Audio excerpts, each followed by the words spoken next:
the infamous cardigan sweater. So everybody get a chance to watch it when I get up. Cardigan. Woohoo!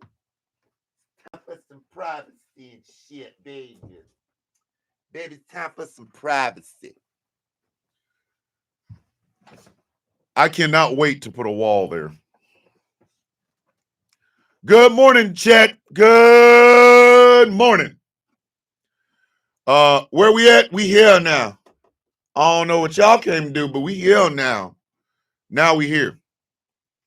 Yeah, I told you I'm in a mood. I don't know. Boy, ain't no way, boy. See, but ain't no way, boy. I was it. I'm in a mood. It's Monday. Misunderstand, is the furniture moving? Our president is a perv.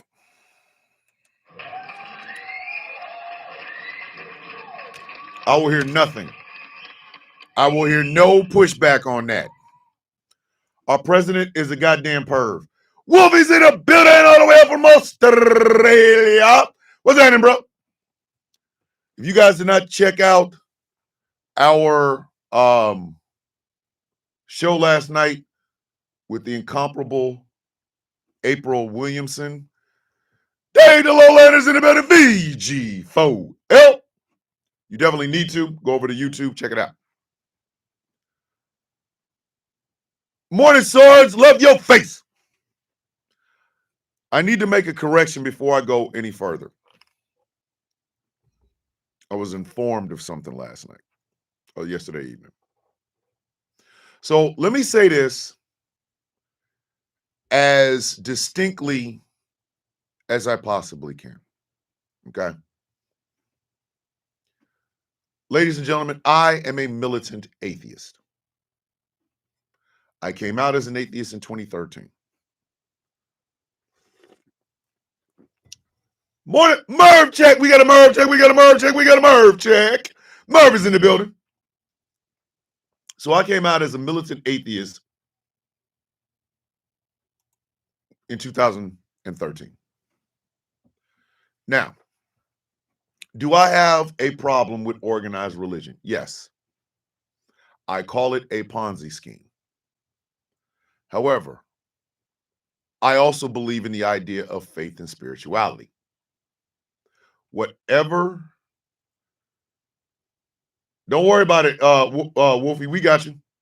Whatever it is that you need to get through this life, please use it. And that includes, and I know this is going to sound weird coming from me, the church. Just because I believe one way does not mean you have to. If you have ever heard me disparage or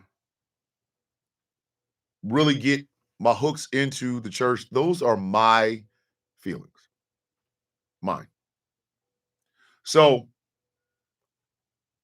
if you need that, by all means, please do so. Because as a humanist, I realize that every aspect of who you are must be nourished. Your physical needs, your emotional needs, and your spiritual needs. I get my spiritual and faith needs met throughout the day, throughout the week, throughout the month, and throughout the year. That is who I am. That is how I am. That is how I have always been. Right now, there is a debate going on because of the young lady that has been calling churches. Now, that is a legitimate, let me say this again, that is a legitimate conversation to be had. A legitimate conversation to be had. But if it's one of those things where you feel like, oh, well, it's everyone. No. Your church and your church needs are your own. If you need that, please, please use it. It is a resource that is there. Please use it. Like I said, I was made aware that I was disparaging, and I do not want to do that, nor do I want anyone else to do that. So please take care of your spiritual needs in church if you need to do so.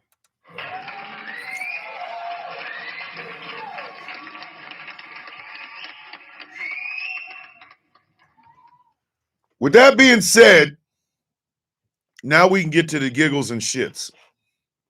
We got to giggle because somebody's shitting on themselves. That's how that works.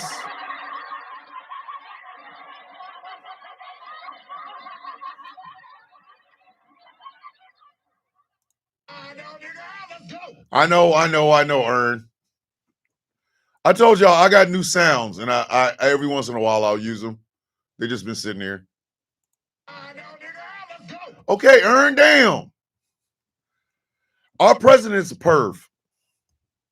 Okay? Our president is a perv. He is a straight up 100% uncut perv. Okay? Josh, I don't want anybody to think that I'm the person that's walking around kicking them out of shit. No. Some people do need, some people don't. And I'm okay with that. Our president is a perv, but other presidents have been pervs as well. Okay. LBJ was famous for taking a dump with the damn door open. He was famous for that. Okay.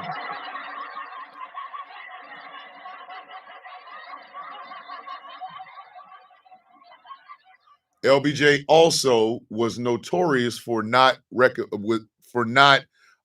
adhering to the one urinal rule. Every man knows this rule. If you go in and there's nobody at the urinals, you go to whatever urinal you want to. If someone else comes in behind you and there is multiple urinals, you put a space. You put a urinal between you and another guy. The only time you're supposed to be that goddamn close. The only time you're supposed to be that close is when there's not more than one or two whatchamacallits. LBJ was famous for, okay, you install one, you're at urinal 1 and there's like 5 urinals. He would be at urinal 2. He was famous for that shit. He was famous for that.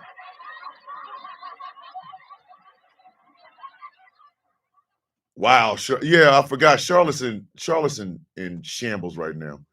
Wolfie, you know we're here for you, right? You know we got you. So a president with a kink is not a new thing. But this shit that Donald Trump is doing, this shit that Donald Trump is proposing and doing and shit like that, there's a lot of people who I really genuinely want to ask them, what the hell were you thinking when you did insert this, that, and the third? When you stayed your ass at home talking about, well, both sides are the same. Really, though? Really? Would Vice President Harris be taking out the East Wing right now? Know what I mean? Love you, brother. Would Vice President Harris like pave over the Rose Garden to put a goddamn country club in it? Would she? For all of y'all that thought Jill Stein was a good option, how you feel now? Our president is compromised. Big time. Okay? Big time. I don't know if any of that bullshit about Bubba and all that, I don't know if any of that's true. I don't. I do know this much. We wouldn't be having this goddamn conversation if the mother effer wasn't in the White House. I guarantee you that much. Oh, and by the way, Chaos, I meant to tell you, thank you for having me go down that goddamn thanks, man. Appreciate it, big bro.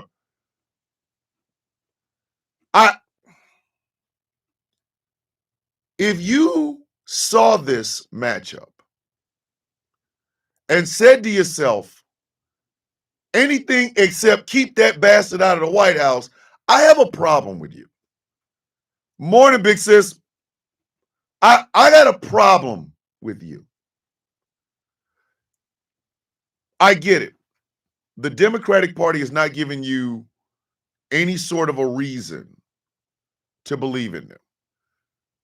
My wife and I were talking about this morning. I think the Democrats have been lazy.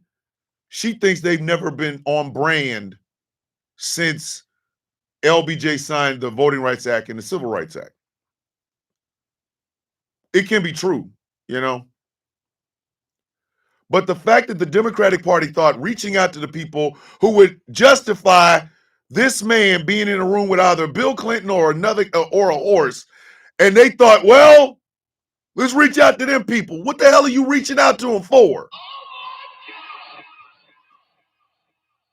Reaching out to the sort of people that would be on a live stream and say, let's say he did do all that. Tell me what's wrong with it.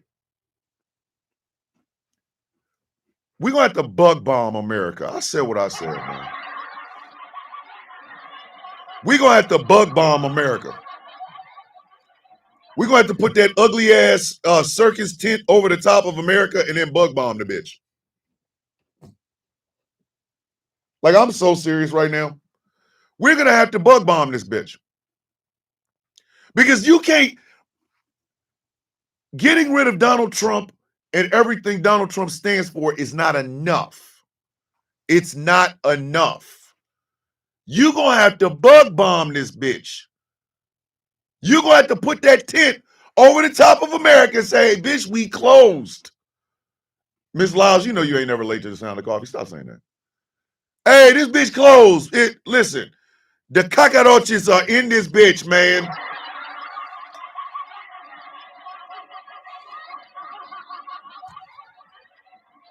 We got a roach problem in America. A big ass one.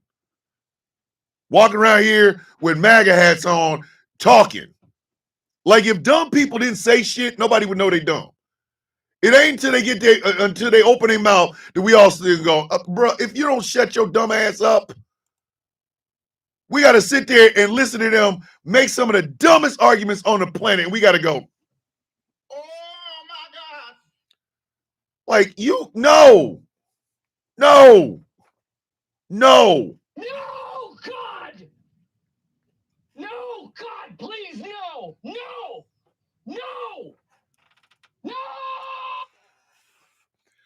All right.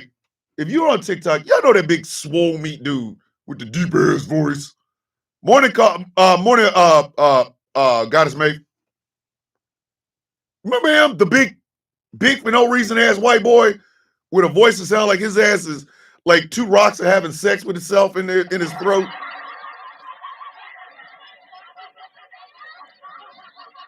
Just big. Not the Texas dude, the other one. Big, that dude. Anywho, I will never forget him explaining why Trumpers get to say, let's go, Brandon. That was like a minute of my life I'll never get back. Like, Spaz, good morning. That is a minute of my life that I will never, ever get back. Well, because Biden won, we get to say, let's go, Brandon. Why not just say F Joe Biden? Was that too hard? Was that too hard? Y'all ever hear them try to explain why they like that man now? While they still out here riding on the Trump train. Have y'all ever listened to these people? Well, you know, his economic policies, you go, oh my God, bro. Oh, hell no, man. What the fuck, man? Get your ass on, boy. You get your goddamn ugly ass on. that man ain't got no goddamn economic policies. What the hell?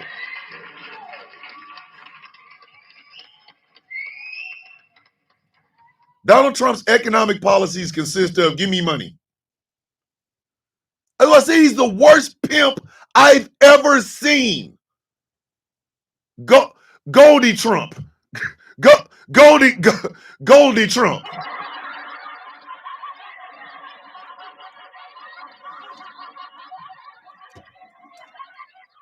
Every time somebody who used to have some common goddamn sense falls into the damn MAGA garbage chute, I always think of that scene in the Mac where Pretty Tony's girl went to Goldie, and then I choose you. And then the rest of us are sitting there going, hey, bitch, come here. Hey, bitch, come here. You know what I mean? And then we got to hear from him with his dumb ass, Mr. Pretty Tony, I need you to understand. Your bitch chose me. Now we can handle this like men, or we can get into some gangster shit. First off, Donald Trump ain't getting into no gangster shit. Like,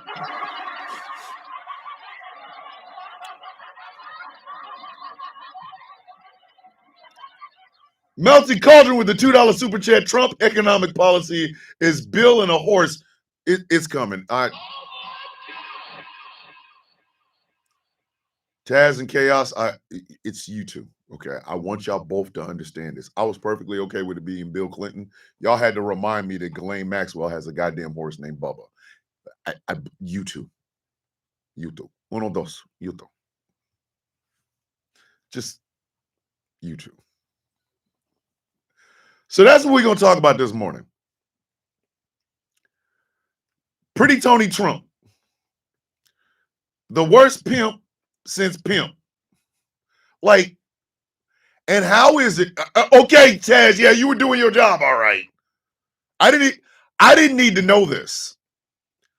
I'm going to tell y'all something. When Taz and Chaos dropped that shit, you know what I thought? And I'm being dead serious right now. I thought about Tony Soprano's horse, Pie Oh My.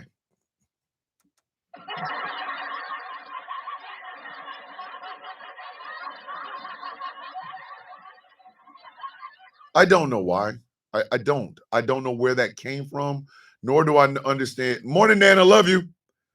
I don't know where that came from. I don't know how it got there, but that's what I was thinking. Pie Oh My. The horse that Tony Soprano and Ralph Cifaretto had, that Ralph Cifaretto may or may not have killed, and that's what ended up having Tony kill Ralph Cifaretto, that horse. I don't know why. I don't know why. Oh, by the way, conditions in Charlotte, North Carolina are extremely icy. Okay, Angry. Angry's like, Ralph did that shit. Hold on, Angry. Erica J over in the YouTube chat said it at the same time you said it. Ralph burnt Pie Oh My. I don't know why when I said, I was like, is that Pie Oh My? Now I find out it's a goddamn horse named Bubba. Trump from Golden Shot is the stable milk. Taz.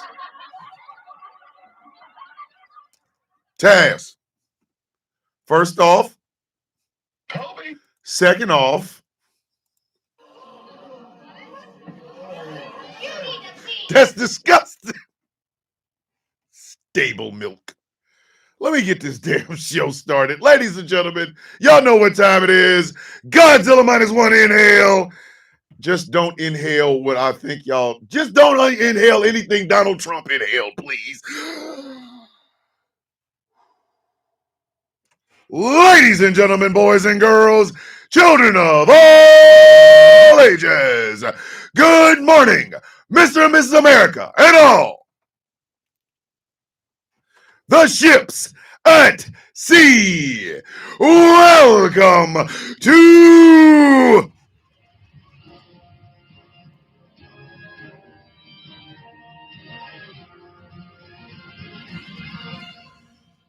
a Misunderstandings and Furniture Moving Monday episode of The Sound of Coffee.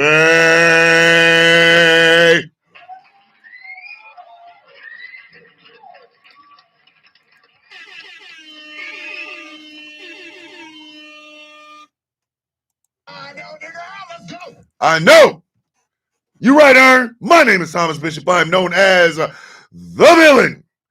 My title and designation is the Brutalist, the leader of the Villains Guild. I don't even know if I should make a Your Mama joke after hearing about Trump and Bubba. So I will just simply say this. And after you hang me, kiss my ass. I can't even front. That just seems disgusting. Like nah.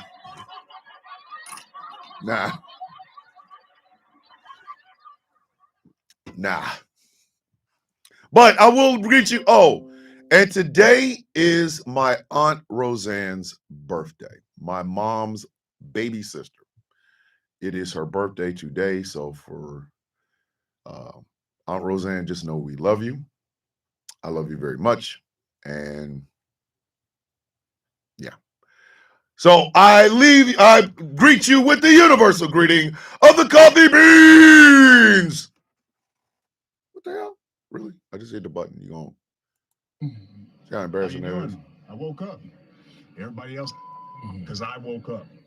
That's how I look at it. You all had a chance until I woke up. Today's mine. That's just what it is. I mean, argue with your mama. Do not argue with me.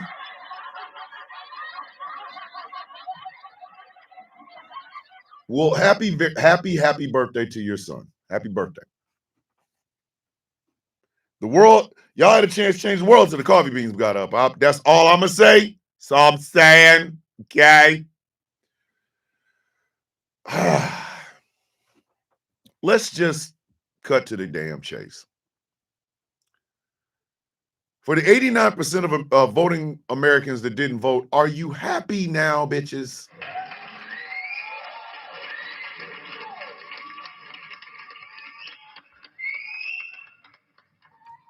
Tracina, I'm gonna just give you this right now.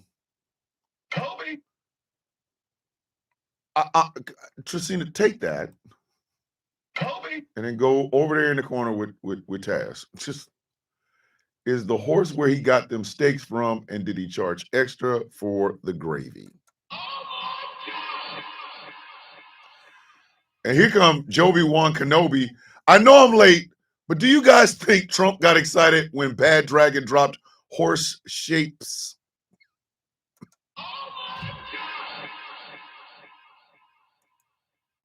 Kobe. You may have one of those and go over in the corner with the rest of them.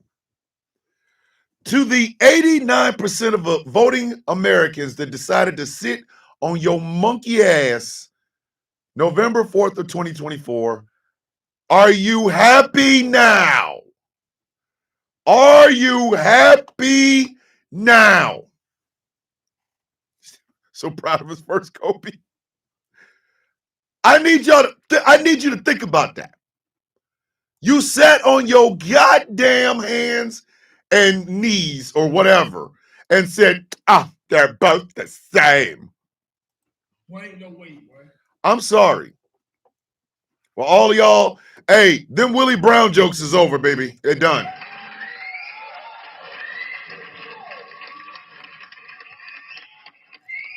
Sorry. Those goddamn Willie Brown stories about Vice President Harris, yeah, you can go on with that bullshit. Nana said the horse should have been named Milk Dud. Nana about to be the MVP of this damn show.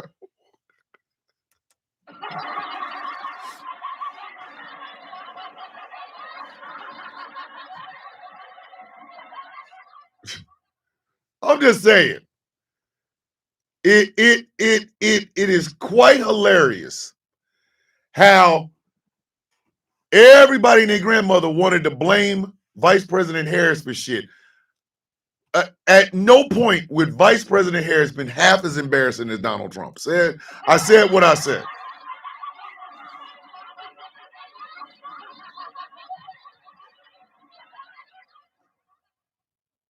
There's no way in hell Vice President Harris would have been half as embarrassing as Donald Trump.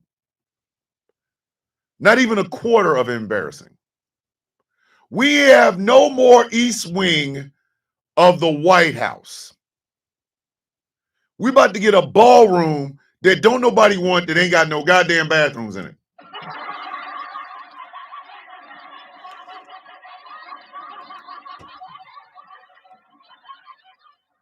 And we wouldn't be wondering whether or not she blew a goddamn horse. Okay? So that 89%, I need y'all to start wearing something that shows that y'all did not vote so we can kick you right in your damn nuts.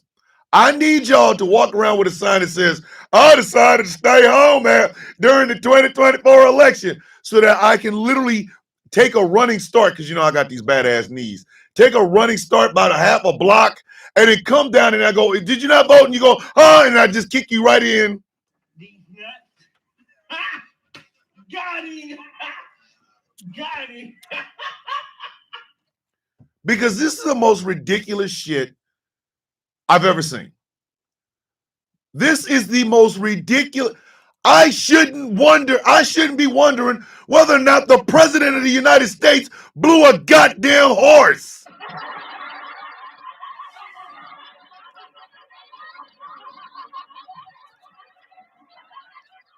Listen, I didn't know Jeffrey Epstein. I was never in the room with Jeffrey Epstein. I got nothing to do with Jeffrey Epstein. Why am I over here listening about the disgusting display of shit from Jeff Ep? Bitch, I ain't been in a room with this bastard.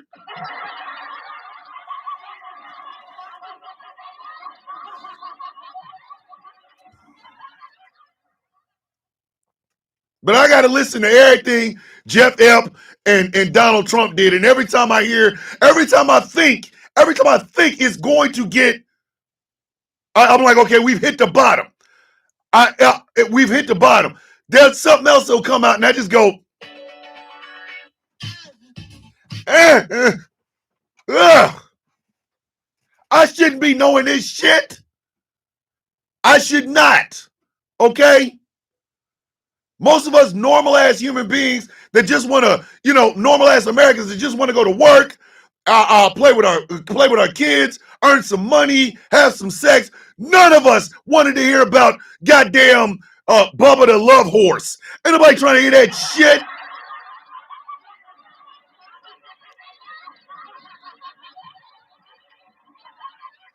Chaos. Chaos. You can add this, but go over there in the corner with your woman. That corner's getting crowded, okay? Did they give the horse tranquilizers so they can sleep with Trump, a la Bill Cosby? Sir. Hold on. What is Jamila over here? See? I might have to start. That's what listen. I might have to start giving blanket Kobe's in the beginning of the damn show. Some of y'all out here wilding.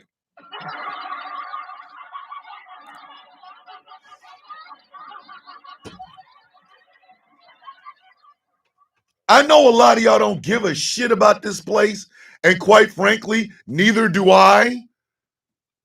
Bill, Trump wishes it was Bill. The alternative is way worse. Samantha, you think? Listen, I would much rather y'all say y'all saw me coming out of a house with nothing but a bunch of guys in it than that shit. Like, love is love. Two guys getting it in. Great, fantastic. I'm all for it. But when you start doing that shit to horse, come on, man. Come on. Stop. I know a lot of y'all do not give a shit about the United States. I don't give a shit about the United States for real. But I'm going to say something that is probably going to hit everybody in the fields.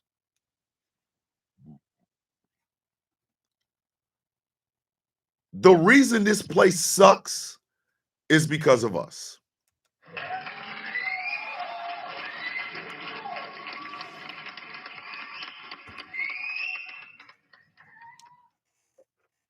It sucks because of us. The U.S. is supposed to be us. You, me, your elderly neighbor, that little kid that sells Girl Scout cookies. The Appalachian Mountains, Compton, California. From the frozen tundras of Alaska to the sunny beaches of Hawaii. Nana has a new t-shirt. Wait a minute. Wait a minute. Hold on. Y'all got to pin these things so I can see them. All right, Nana, what's the shirt? Anyway, this is us. We are a reflection of our country. Horses' lives matter. Nana!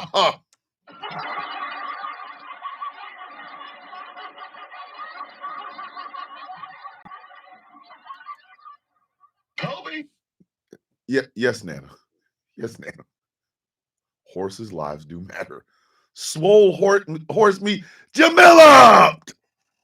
Kobe. Listen, y'all go stand in the accident corner. But this place, oh my God. Justice for Bubba. Kobe. Stop. Magpie over here going, justice for Bubba. What I am saying is this. The only way America gets fixed is if we fix it. I realized that over the past 4 days.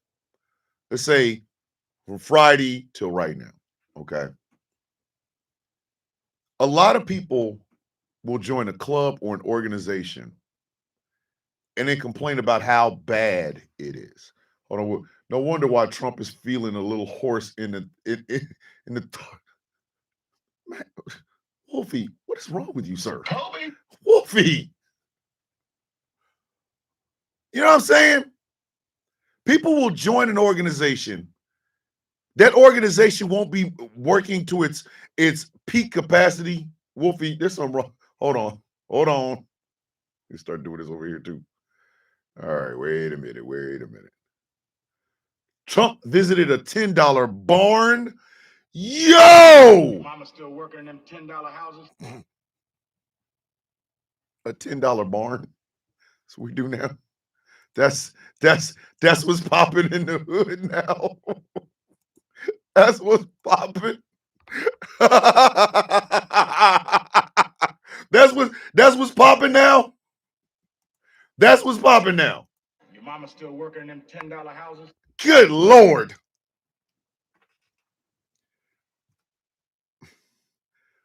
We are responsible for America. We are. If America's not good, it's because of us. You join an organization, you're not joining it because it's a cool ass club. You're joining it because you want to make a change and shit. If that means you're gonna have to do some work if it's not there up to snuff.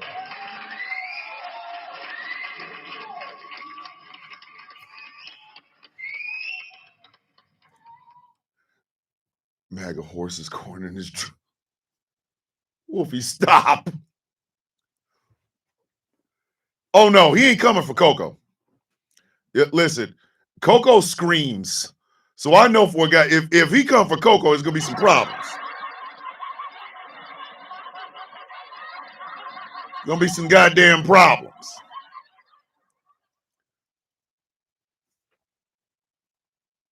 I remember, and I think I've told this. I think I've told this. Hold on, welfare check on Coco.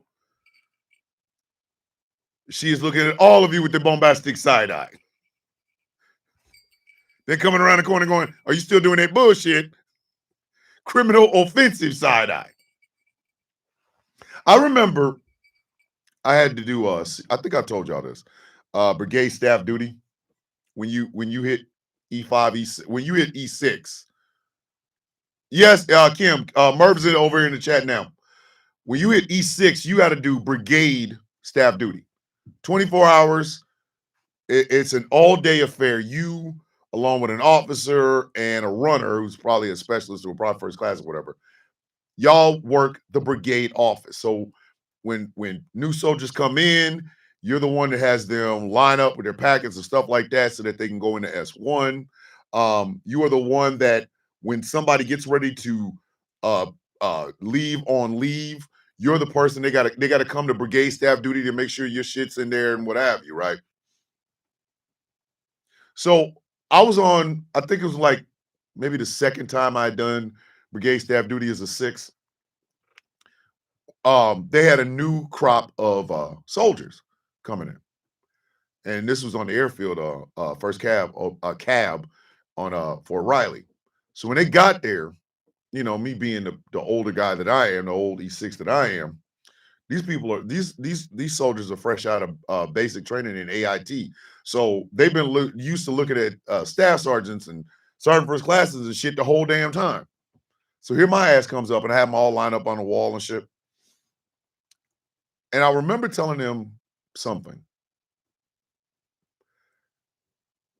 I remember telling them that when you get to your unit, if your unit's not good, don't complain about it. Fix it. Make it better. For however long you're going to be in that unit, it is your responsibility to try to make that unit better. America is not going to get better because America does not want better.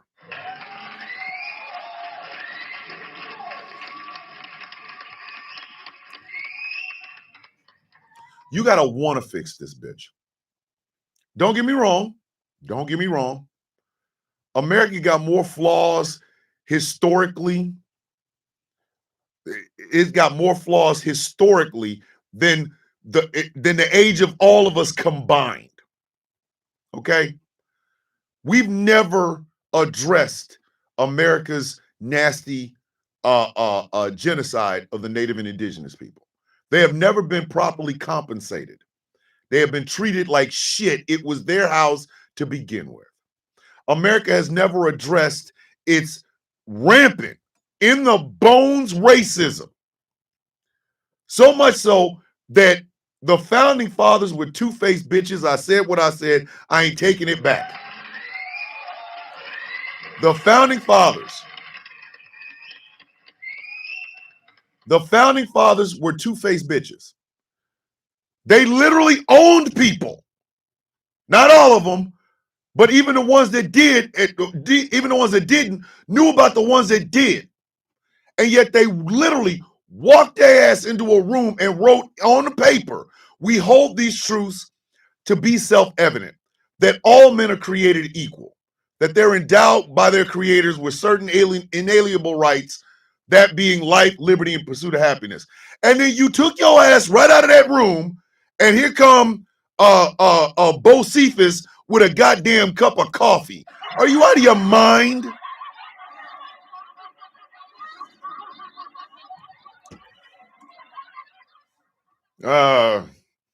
This is going to be the greatest thing in history. This Constitution will make us all a very free country. Bocephus, can I get some coffee? Yes, sir, boss. How you going? Come on. How are you going to literally write in paper, all men are created equal, and then go have Bocephus make your ass some tea, and then Bocephus's child, Bocephus too, you got your feet on top of him because you think that's how you get rid of the cold. Put your feet on the Negro. So America's never addressed this shit. Never. America's never addressed the fact that women, the world's greatest untapped power, the world's greatest untapped potential, were treated like their coochie was the Lincoln Tunnel.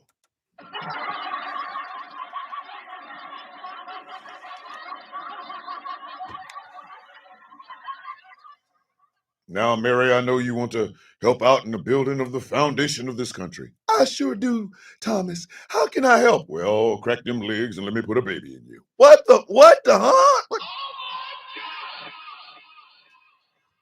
What? Boy, ain't no way, boy. Are you kidding? Come on. Come on. So again, this shit was set up to fail.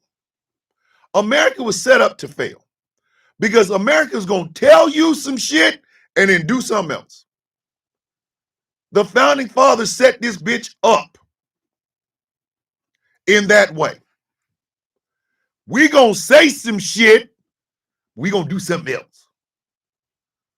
We're better than them Muslim countries with the way they treat their women. We treat our women well. Oh, you mean the fact that they can't control their own goddamn body? Is that what we talking about?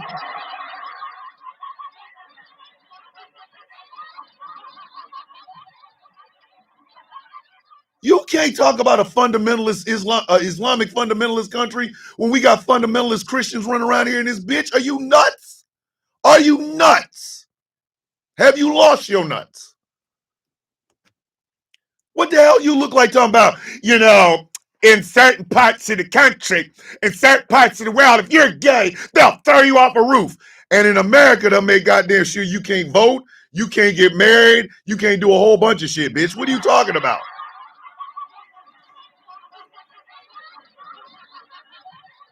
I don't want to hear that shit. As much of American taxpayers that leave this bitch every year so that other countries can have universal health care and shit like that, why ain't we got it? Huh? Why do we not have it? Hey, little Israel, here's $400 billion. Please go over there and have some universal health care. Oh, thank you, mighty America. Excuse me, I'm an American citizen. Can I have some of that universal health care? Shut up, get to work, bitch. Like, what is the...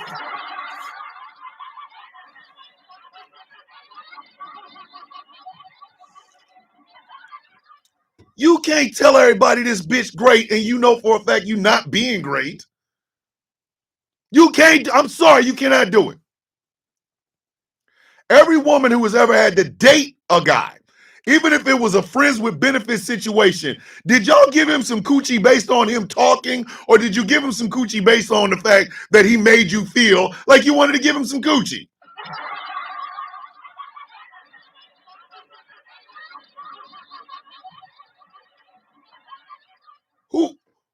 Who lays down with a man on the promise of some shit?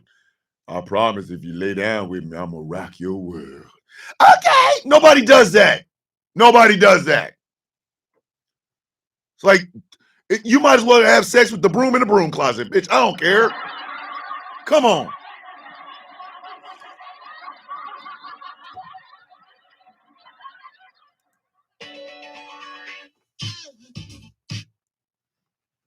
I'm sorry. America has coasted on lies. They want you to think that the goddamn bald eagle and that damn flag are all America is. The bald eagle, the flag, and whatever AR-15 you can shove up your ass or keep between your booty cheeks in case somebody starts something. Goofs. You goddamn goose. So inevitably, we were going to end up with a president like Donald Trump. You know that Kevin Hart joke, the way my checking account set up? The way America was set up, we was going to get a Donald Trump. We was going to. We kept dodging the mugs. There was one president, and I don't remember who the hell he was. He said, I am not fit to be in this office, and I should never have been there. You know what I'm saying? Harry Truman, the only reason Harry Truman was the president of the United States at all is because it was the FDR death wheel of fortune.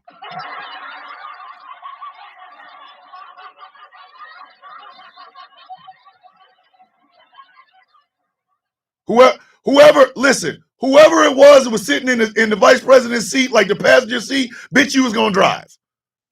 You was gonna drive. How many vice presidents did FDR have? Go look it up. Go look it up. Go look it up. Look up how many vice presidents FDR had. Same thing with Richard Nixon. Same thing with Richard Nixon.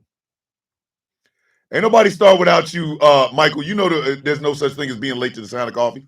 You know that. You know what I'm saying? Same thing with Richard Nixon. Richard Nixon had spirit. Oh, thank you. Tresina said FDR had 3 vice presidents. 3. It was the luck of the goddamn draw. If he had died, let's say he had died a year before, Henry Wallace would have been president of the United States. Henry Wallace, who was more of a socialist than a lot of y'all even realize. He said the 20th century should have been the century of the common man. They did not want his hippy dippy ass anywhere near the presidency. They couldn't wait to get that sumbitch in there. They're like, move him. Shit, where Harry? Harry, come over here. Hey, stop playing with your boogers, Harry. Get over here. We're going to put you up here as vice president. Nixon, same thing, fam. Same thing. Spiro Agnew had damn charges on him.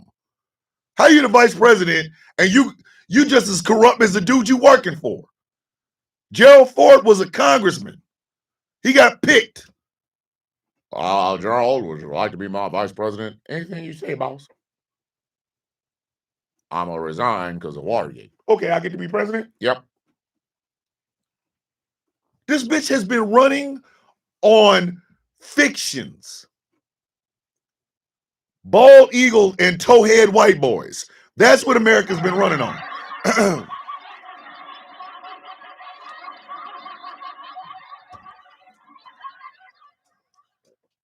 Anytime there's been a person in this country who has advocated for doing more for the people of this country, they've got popped. They got popped. Period. Look at the list of assassinations in the 60s. I'm going to say it again. Look at the list of people that were assassinated in the 60s. The 60s was the most tumultuous decade in American history because it was literally the changing of the goddamn guard. It was the greatest generation finally giving up power to the boomers. But the problem was the boomers and the greatest generation clashed all the goddamn time. And don't get me wrong, of course they were going to clash. The greatest generation fought World War II against Funny Mustache Man and the rest of them goose-stepping jackasses. Against El Duce himself. Against Emperor Hirohito and the mighty Japanese army or Japanese military. The boomers had Vietnam, which was basically more of that shit that Eisenhower was talking about, which was the military-industrial complex. I don't know if this is true, and I will never say that it is or isn't, because I will never disrespect any Vietnam veteran at all, except for the dumbasses that think Donald Trump is the best president ever. Y'all. But they said that Vietnam was a setup by the military-industrial complex. I don't know if it is. I don't. But I do know this. You cannot coast on good vibes and selling points forever. You can't do it.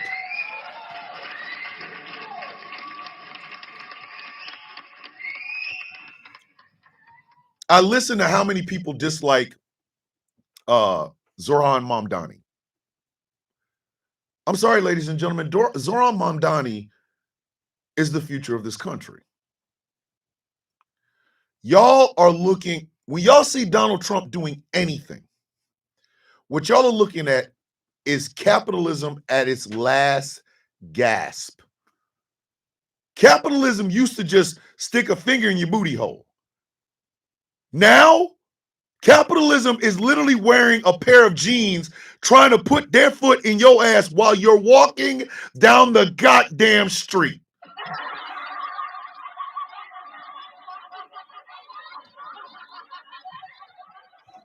Thomas Bishop, here's a question. Has the U.S. ever had a president disappear? No, Wolfie. No. If the president disappeared, it's because the goddamn White House blew away or some shit. That ain't even happening. But we have seen what capitalism has done. I want to ask everybody an honest question. And this is exactly why I don't bring on a lot of MAGA. I don't ask for MAGA to bring their ass in here. Y'all have seen what they act like when they do bring their dumb asses in here. So I'm going to ask all of y'all a question. Has capitalism helped you or hurt you more? Which one? Don't worry, I'll wait.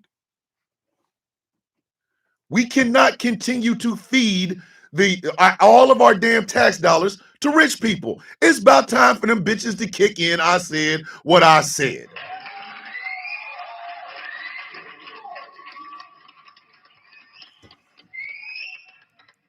I'm sick of having to deal with the riches of rich folks. F them. F them. They're not that goddamn smart. They're not intelligent. They're not geniuses. These people put their pants on one leg at a time the same way you do. Ain't nothing special about these bitches. We're not talking about, oh, we have a billionaire, Tony Stark. No. We got a billionaire Bruce Wayne. No. We've got a billionaire Lex Luthor. No. You know what we got? We got dumb supervillain goddamn rich people. That's what the hell we got.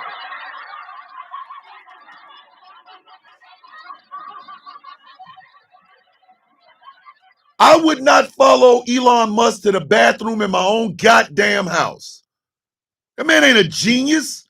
He's a ketamine addict with a father that can't keep his old, dried up, apartheid penis out of his children. Goddamn. Jeff Bezos is not no titan of industry. He's cockeyed Joe who sold y'all a bunch of shit that you could have bought directly from Alibaba, Temu, Wish, or DHgate, for the love of Pete.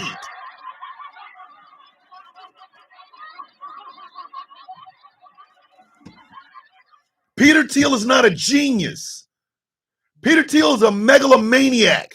He wants all of us to work for the rich oligarchs because they can run everything. No, you can't. Sorry. We tried that before. It was called slavery. I need y'all to hear me and hear me very, very, very, very closely. You cannot continue to run a country on slogans. And you cannot ask for change in this country if your ass ain't willing to work for it. If you're not willing to put in the goddamn work, then what the hell are you complaining about? That 89% of Americans, the reason I want y'all to wear a shirt is because I want y'all to realize the screw-ups this orange bitch is doing in the White House is because of you. You could have stopped him. There's a whole lot of people who could have stopped him. Not just the Democrats, not just the pundits, not just the media, us. We could have stopped him, and we didn't. Do y'all see what I'm trying to tell y'all? We didn't stop him because a lot of us are afraid of our own goddamn power.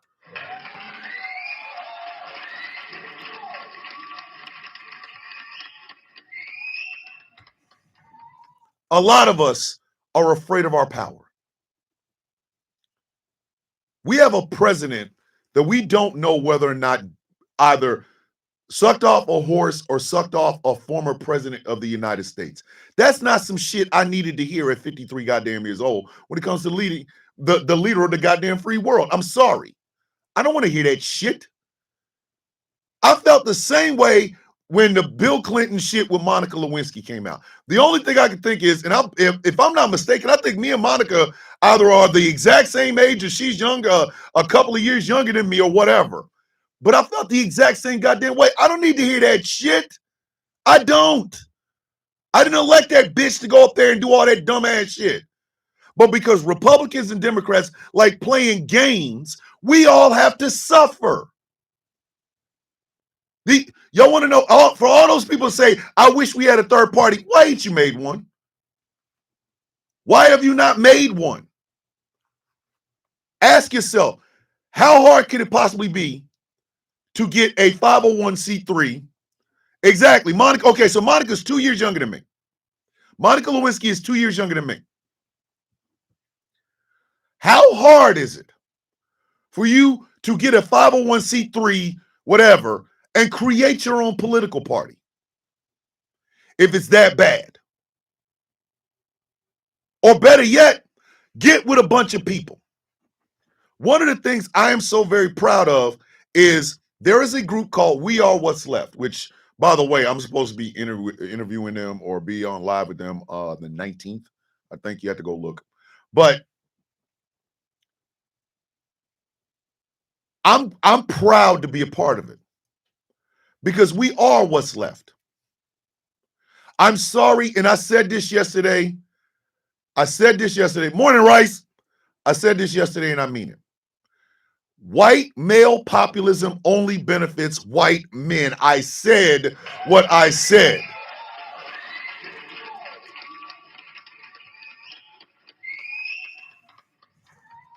White male populism does not work for everyone. Rice, I'm about to get that in a second. Annabelle with the $5 super chat. There's a third meaning. Bubba is also slang for a boy. It's true. It's true.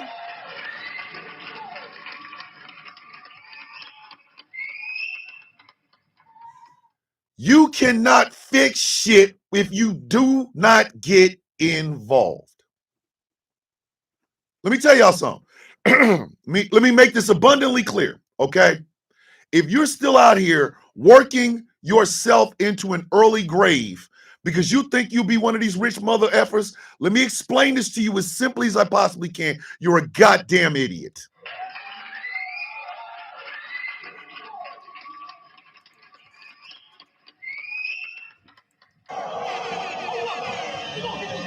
We get this work.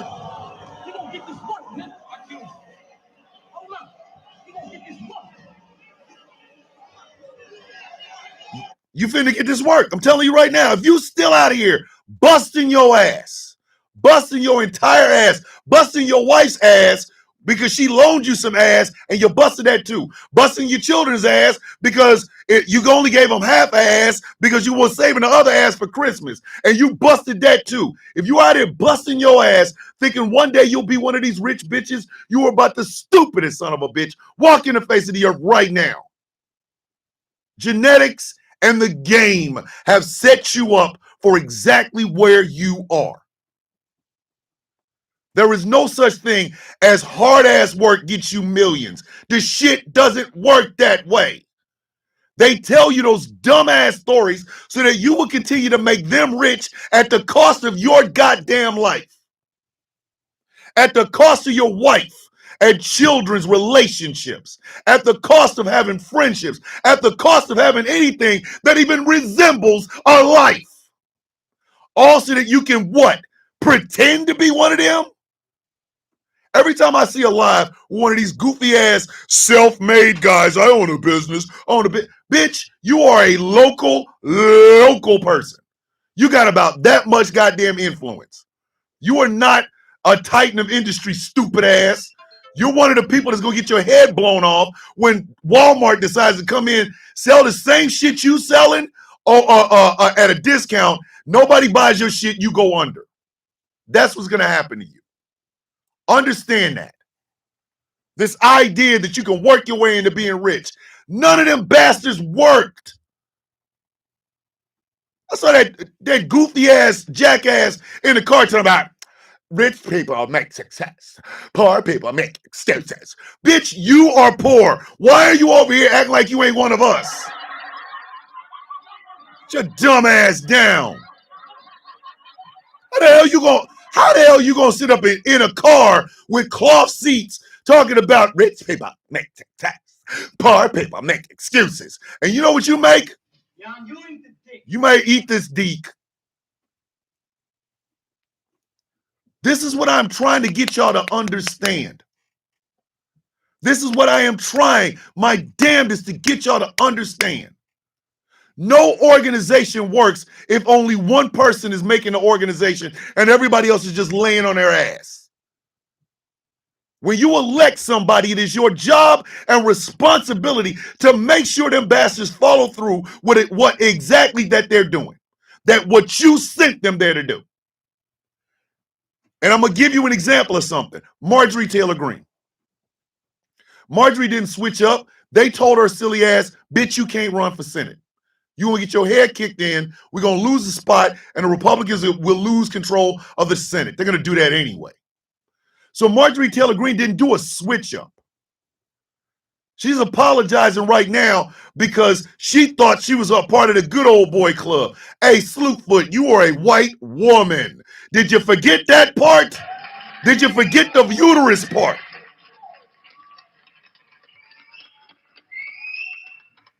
Did you forget that part, Slewfoot? Did you forget the fact that your ass is a woman? White women have got to stop this. I'm a glom on to my husband to see if I have some power. White women, you're a goddamn minority. Jesus.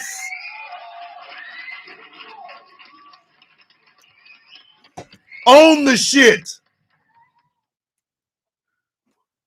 When Nikki Haley ran for president, they talked about that woman like she had a goddamn tail. Carly Fiorina, when she ran, Donald Trump got in front of a camera and said she's not somebody I would grape. Help again, white women. Help you understand something. If they got rid of every minority, you're not going to be equal. You're going to be pregnant, cooking the best pot roast you ever cooked in your goddamn life.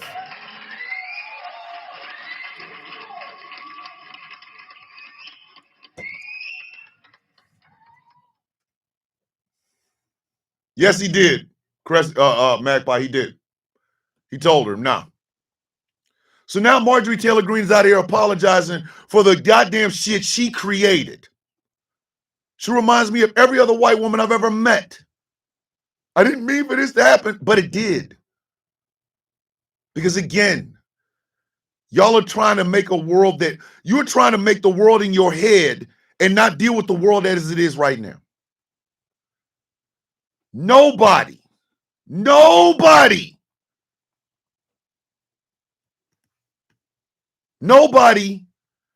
can fix something if you choose not to. Shit don't get better like that. It don't. You got to put in some work. You got to put in some work. I don't give a shit what the organization is. I don't care. You want better? Make better. Come with better ideas. Make sure that you've researched and knowledged all those good ideas. Bring them to the table. Have other people listen to them. Let's implement them. Let's see if it works. I talk about this because I am trying to do the exact same thing right now with the Villains Guild. I feel like I'm drowning. I'm trying to run this radio station and an organization at the same time. And I'm losing, I'm failing. But I realize if I don't do the work, it will not get better. It will not get better. I need y'all to understand me. It will not get better. No marriage survives when there's all kinds of shit going on in it and both of y'all just pretend like the shit ain't happening. Eventually that closet is going to bust out and then both of y'all are going to have to deal with the consequences of not dealing with the shit in the first place.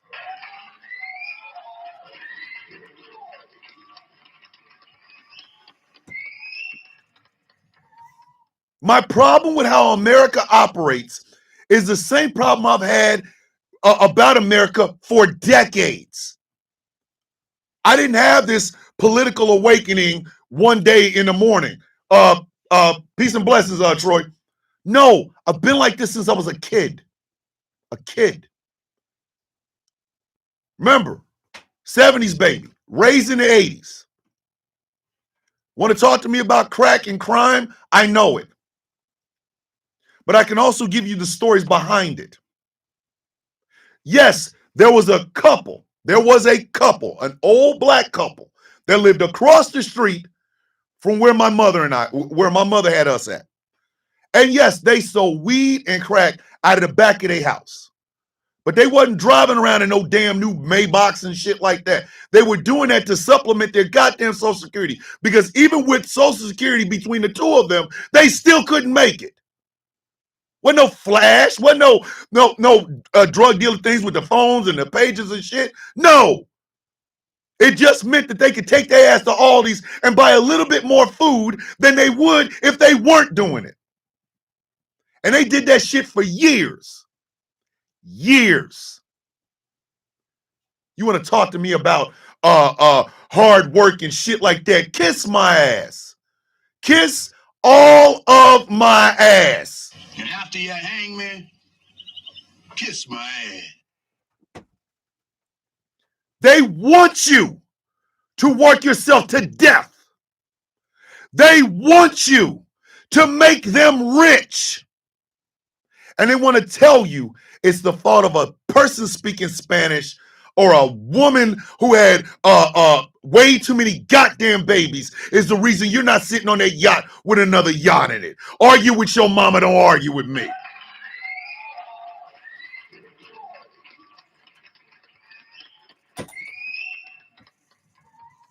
No organization gets better if only one person's working at it. No nation is worth a shit. No nation is worth a shit if only a few people are trying to make it good. Not great, good. No nation. None. Magpie, I'll tell you what he meant by both sides. Our political parties have failed us. Let me say this one more time. Our political parties have failed us. Both of the major money-making political parties, the Republicans and the Democrats, have failed every single American. Every one. Every single one. And the reason I say they failed at is this. At a certain point, these political parties stopped being ran by people and they started being ran by corporations. Do y'all realize that the Supreme Court said that a corporation is a person? We did not rise up as one and burn that building to the ground. A corporation is a person, but it has no responsibilities. Because if a corporation was a person, every employee is a baby. And every employee, when they're fired, deserves child support. Am I wrong?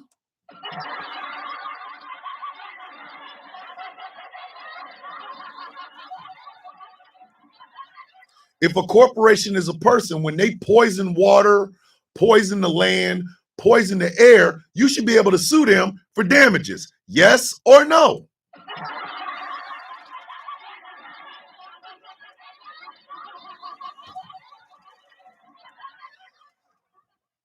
If they were a person and a bunch of people died from their product, they would be charged with premeditated first-degree murder.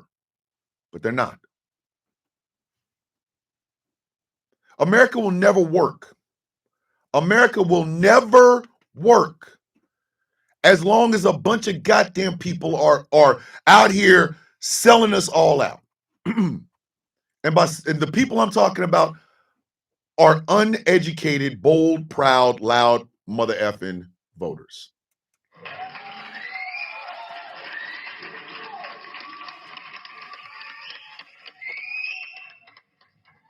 Let me have y'all understand something. When I said America is made up of the people and nothing else, I meant every single word of it. I'm tired of hearing about red states and blue states. States don't vote. States don't vote. You can show me a map with all that goddamn red or all that goddamn blue in it. And all I'm going to say is, since when has real estate started voting? No, it's the people that vote. The reason we still have the electoral college is because nobody has insisted that that shit be gone. We still have it because of it. It should always be a popular vote. Always.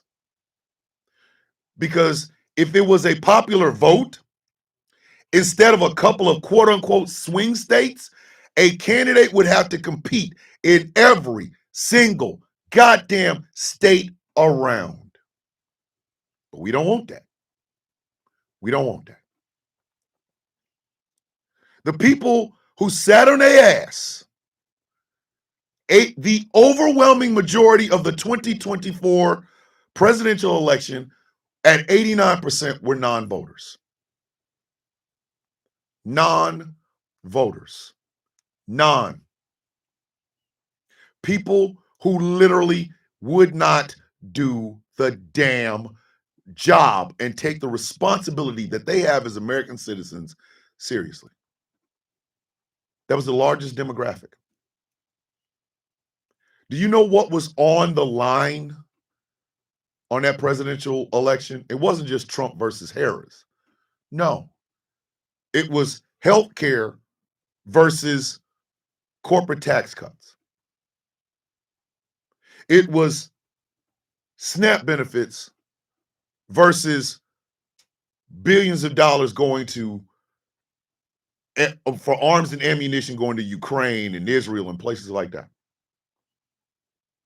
It was your opportunity to finally become the boss that you are instead of a sycophant. And so many people failed that. They failed it. But they want to complain. They want to make it abundantly goddamn clear. Hey, why is things so bad? Did you participate? Well, hour. Then sit your stupid ass down, please. Stop talking. Shut up. Shut your dumb ass up.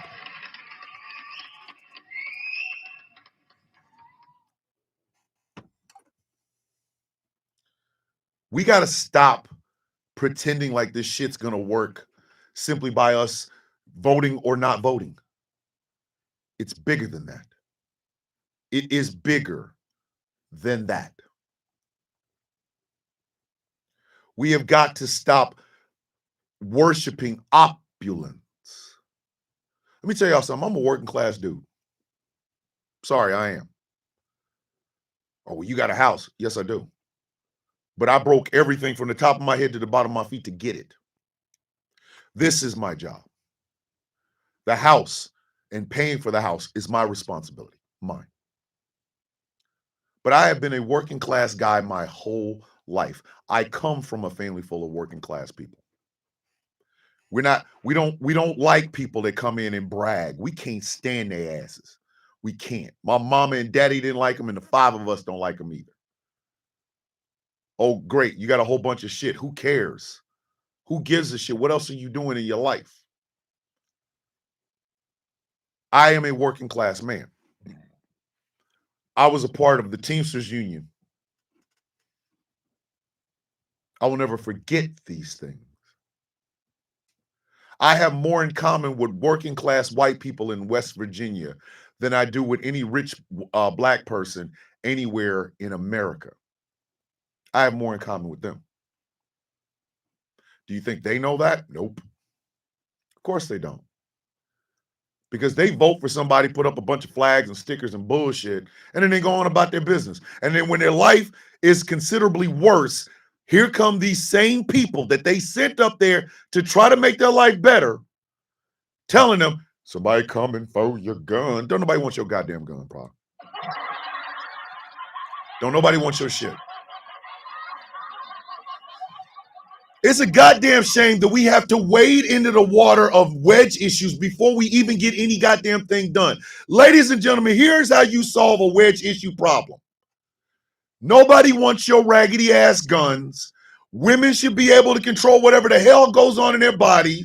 Two people in love shouldn't bother you. I don't give a damn if it's two men, two women, a man, a woman, a trans man, and a trans woman. Black folks ain't coming for your head. We don't want your goddamn white women. Mexicans aren't stealing your job. The business that you work for is screwing you by hiring this person, not because they're hiring them, but because they want to pay you less, so they'll bring somebody else in that will work for less. We always got to wade into a water full of goddamn wedge issues. Solve them the old-fashioned way. Some shit ain't even my goddamn concern because I ain't got no uterus. What you talking about?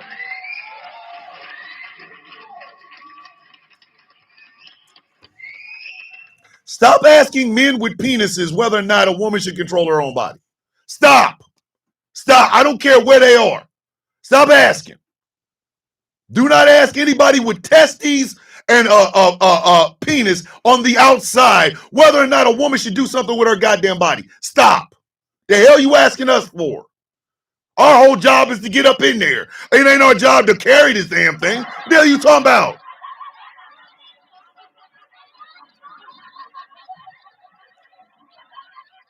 That's like asking women how do they feel about testicles. They don't have any.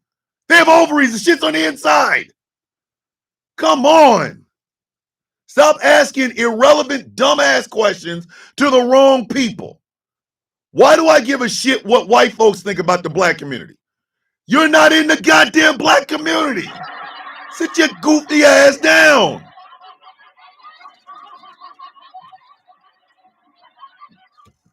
Hi, I'm well-fed white guy, and I'm going to tell you what the black people need to do.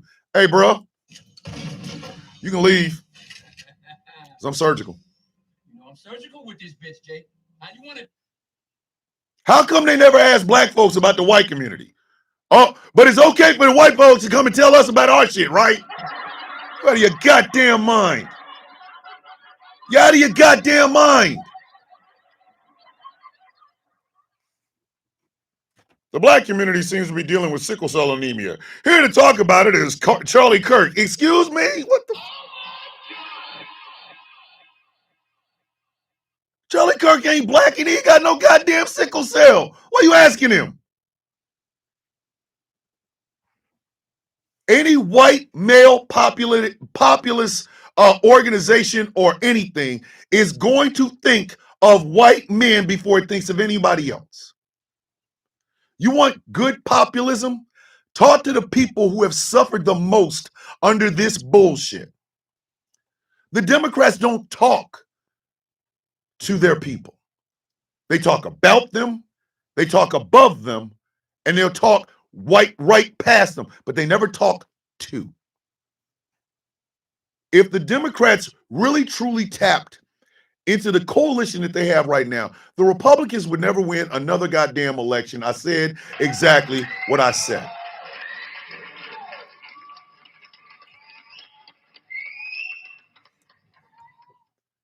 Do you understand there is a bigger coalition of people on the left side of the political aisle than there's even anybody on the right? Do y'all understand this?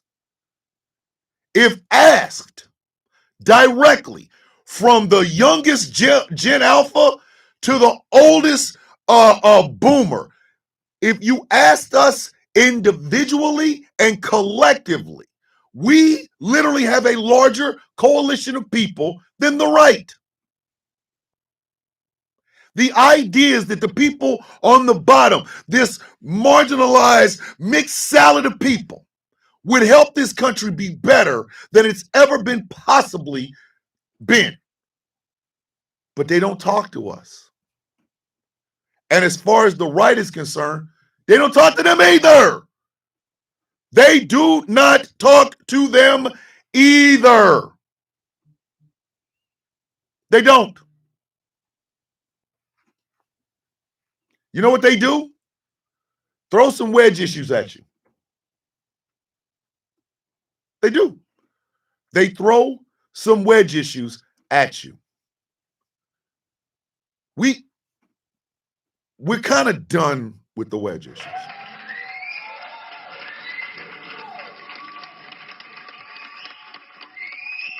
Yeah, it's a wrap. It's a wrap. We're done.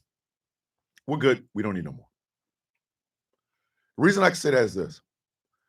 That shit ain't fed nobody. Worrying about a woman's uterus has never put a damn ounce of food on anybody's table. Wondering what two gay people do in their own home has never paid a bill in your house. Again, somebody stop me when I'm telling a lie.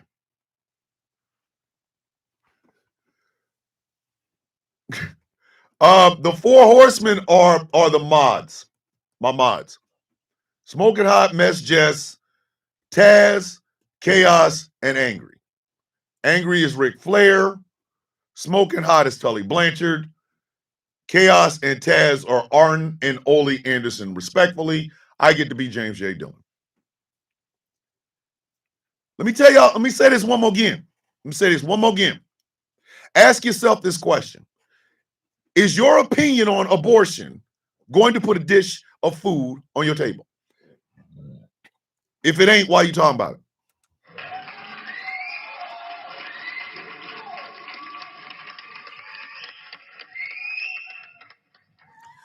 Has your dislike of gay marriage ever paid a bill in your house? No. Then why are you talking about it? The Democrats could say this, but they won't. Because in addition to chasing the dollar, they're also trying to appeal to the same white male demographic that has rejected them every presidential election since LBJ, if you really want to be dead ass honest about it. They're not coming back. I'm sorry. And quite frankly, you don't need them. You have a big enough coalition right now to beat any Republican. You just choose not to talk to them because you keep chasing these son of a bitches.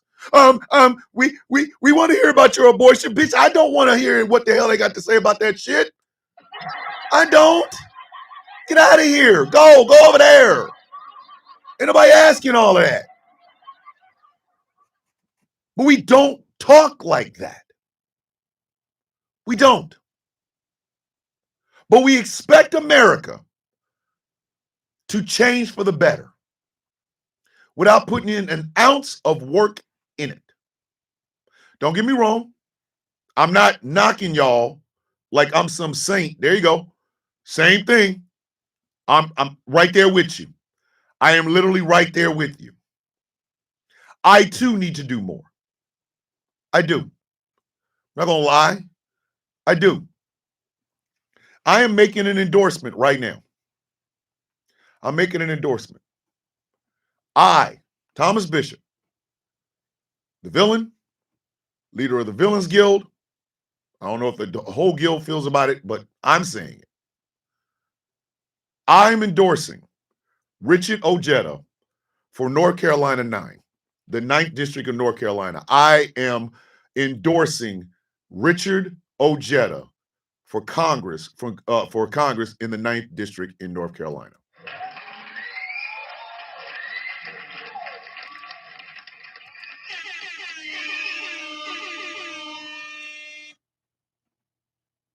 I think his slogan should be, "Let's go with Richard O." I ain't gonna tell him that because he's running for Congress, and you know he's a former sapper, former major in the United States Army, blah blah blah, right? So I'm endorsing him. You know why? Do you know why? Because Richard Ojeda talks the way I talk, and he's running for Congress. He's running for Congress. There is nothing. The reason politics are so expensive is because, once again, we allowed it to be. We allowed it to be. We should have asked. I'm gonna have to fix this damn light. Damn light done broken shit. We should have demanded. We should have demanded that there be a law put in place and signed by the President of the United States of how much money can be poured into an election or for the publicly funded elections.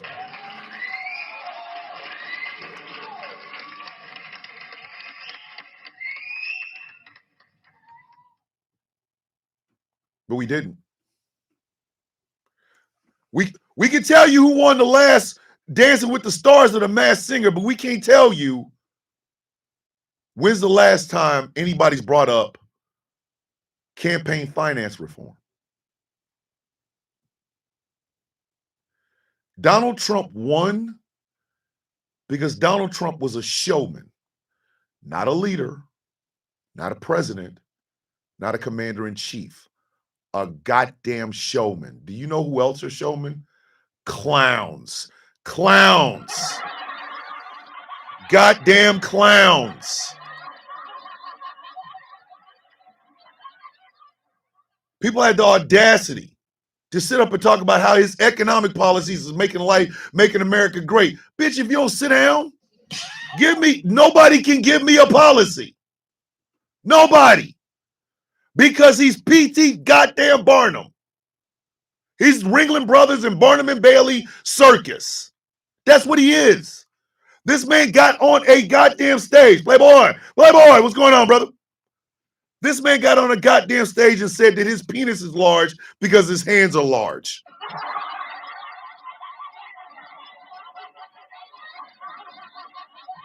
What part of the game is that?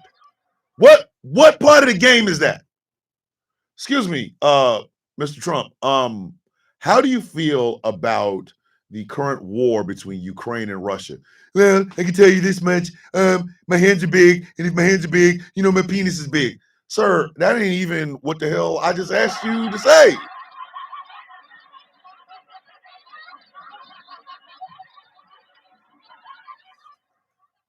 This man had jokes. Throwing water in the air because Marco Rubio couldn't work, was out here giving a speech and had to stop to drink water. Hello, I'm a human being. I like water too. Marco Rubio said that Donald Trump walks around like a man with a small dick. The next time they were all on stage together, Donald Trump made it his business to talk about how big his penis is. He's a carnival barker. A carnival barker. This is the man that said, talking about grabbing women by the coochie was locker room talk. I've been in locker rooms in the Army, the Navy, high school, college. I've been in locker rooms my whole goddamn life. NYC Playboy with the $20 super chat. Have a coffee on me, brother. Keep up the good work. Thank you, NYC Playboy. Playboy!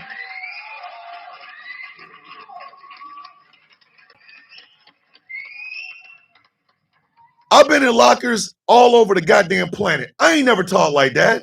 I ain't never talked like that. Never. We got a carnival barker because that's what we deserve. You understand? We earned that. We earned that by not getting his ass up out of there. By literally pretending like this son of a bitch had anything good to say, that he wasn't a corrupt, greedy bitch. Donald Trump is literally the final boss, the final form of America's apathy. He's American apathy in human goddamn form. So what are we gonna do about it? What are we gonna do about it? What are we gonna do about it? The conversation I had this past weekend with someone was this. I love how nobody helps to organize, but they damn sure have time to criticize.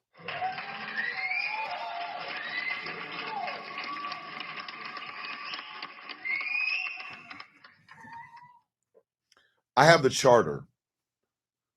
I have the charter for the Villains Guild. I was literally waiting for the 6 founding members to sign it. I've signed it. Gambit has signed it.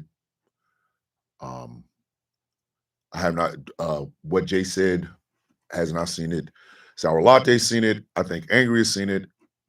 And Professor Moriarty has seen it. It is my way of trying to organize the organization that I not only am a part of and lead, but I'm a founding member. But I got to get how bad the Guild is. I got to get, well, the Guild doesn't stand for anything. The Guild's bullies, this, that, and the third, from people that never put pen to paper for the Villains Guild. Ain't never done shit for it. They don't research like Tiger Bomb does. They are not out there in the streets like Dave is. But they got a problem with how this shit's ran. What have you contributed? What have you helped? What have you built? Where is your work? I feel about the Guild the same way I feel about the nation. You cannot wish for America to be better. Bitch, you gotta work for it to be better.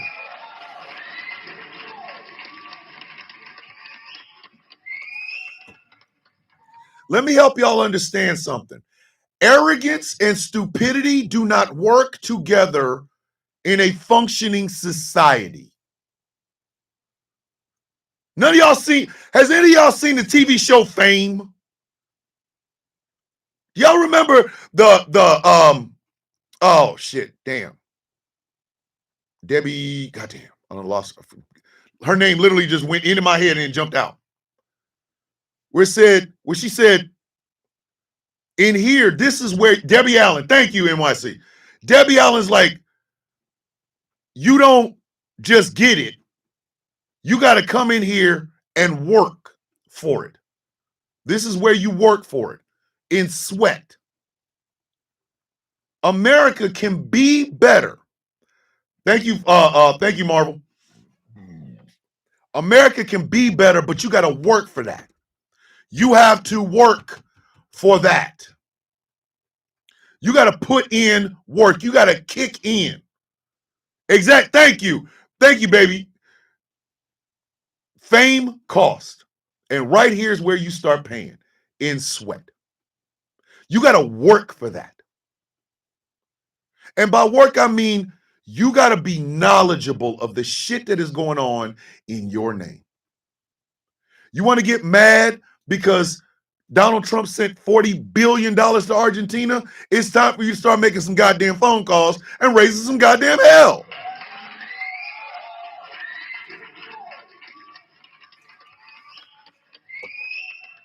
Are you sick of watching rich tech bros and oligarchs have unfettered access to our elected leaders? Maybe it's time for you to start saying something. You're tired of monopolies? It's time to say something. Every one of y'all has a voice. Every one of you has a voice. If I don't teach y'all nothing in this show, if I have not tried to convey anything in this show for the year and a half it's been there, it is this: you are more powerful than you will ever know. Ever know. You give away your power because you're afraid of it. You're afraid that there will be mistakes, that you will fail. Let me tell you something. You're going to.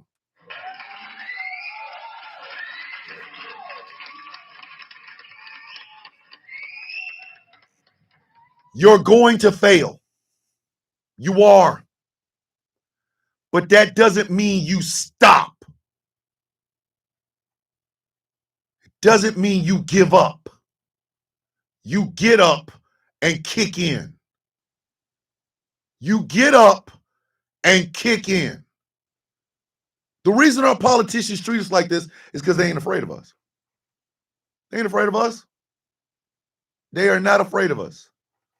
Even if there was, let's say there was 20 million people who was ready to march on Washington, D.C. to demand better for all of us, there would be 20 million people who would call us assholes, lazy, want to work, mooching, blah, blah, don't want to work, mooching, blah, blah, blah. Tell me I'm wrong. Tell me I'm wrong. And we would have to all stop. Okay, now wait a minute. The reason we're marching is this. Why the hell we got to explain to them hoes? Lead, follow, or move out the goddamn way, bitch. You got 3 choices. Lead, follow, or get your bitch ass out the street before we stomp on you.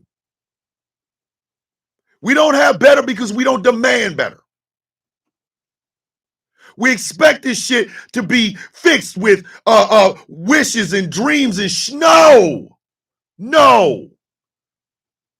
We listen to people like Hassan Piker and Ben Shapiro, Nick Fuentes and David Hogg. We listen to people like Bernie Sanders talk about we have to open a tent and make room for people that would stop forward progress. No, I don't ever have to sit at the table with anybody that I know for a fact is going to get in my goddamn way. Have any of y'all ever stood in a mud puddle? Or have you hit that bitch, jumped out, shook your leg off, and kept moving? I'm not about to sit here and talk to them people. I'm not. You can't sit on your ass with this, ladies and gentlemen. I want to make sure Merv gets everything medically that he deserves. Is it going to cost me? Yeah. But I'd much rather have that cost and Merv be alive than not have that cost and be talking about his ass in the past goddamn sense.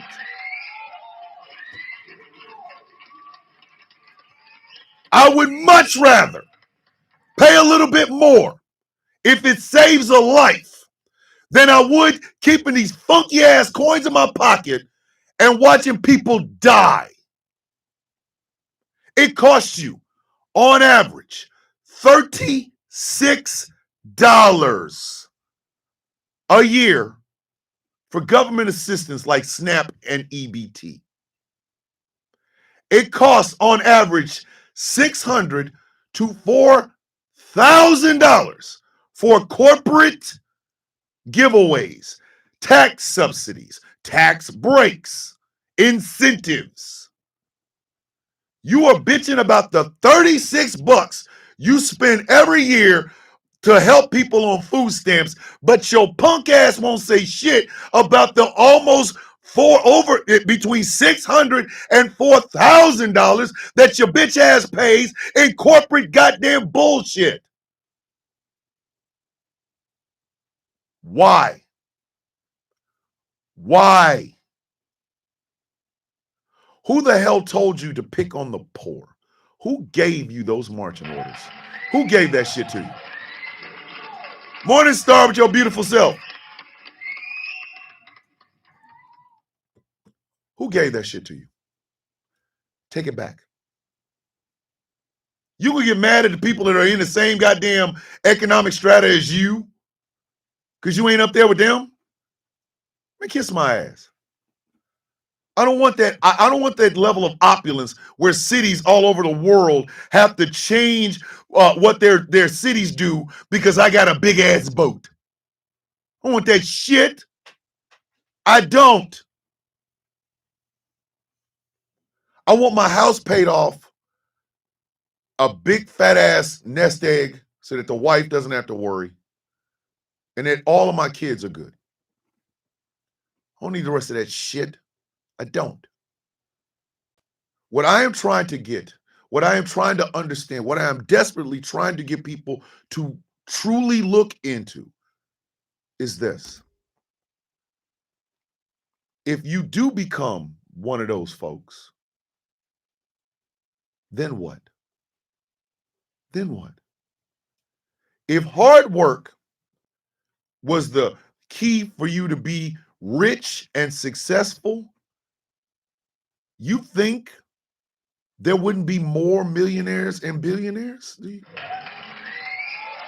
you not think that?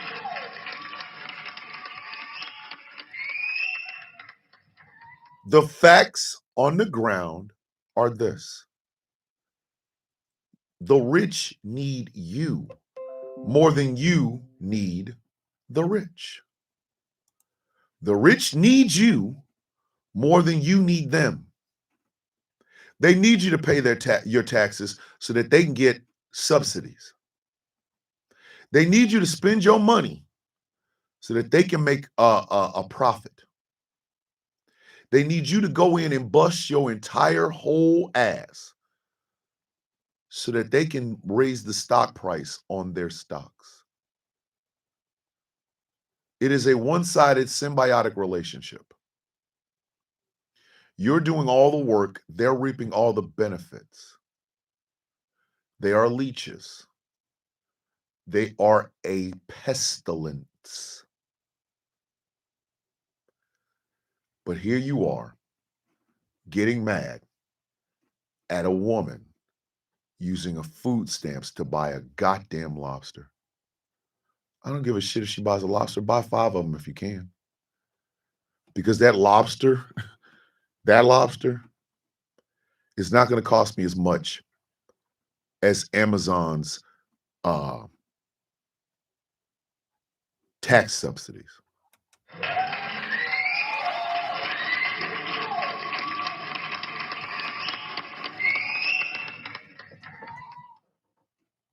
Our president is an embarrassment. Our president is an embarrassment. And yet, for some reason, the 89% of people that didn't vote aren't saying enough. You helped to usher this in. I really want you to come out and enjoy what the fruits of what you have done. All of the Stein supporters, all the Cornel West supporters, bring your monkey asses out. Come on out. Come on out. Show yourselves so that you can get the shame that you so richly deserve. Because I'm going to be honest with you. I'm going to be honest with you. The worst thing that a person can do, in my eyes, is to see an injustice and turn away.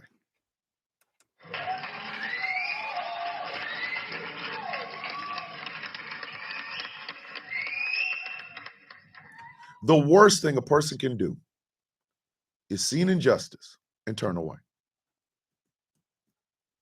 There were far too many people like old Toast bitch, the bitch who was munching on toast in front of a camera. There's way too many of them bitches.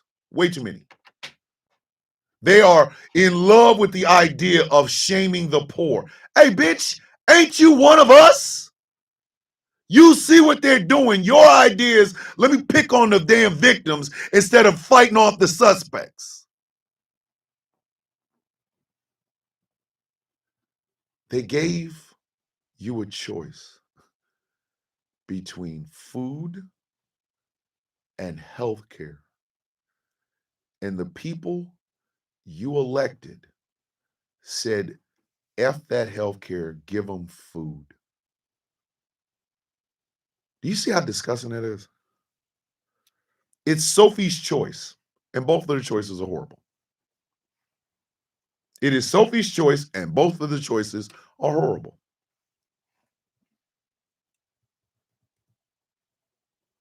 I need y'all to hear me on that.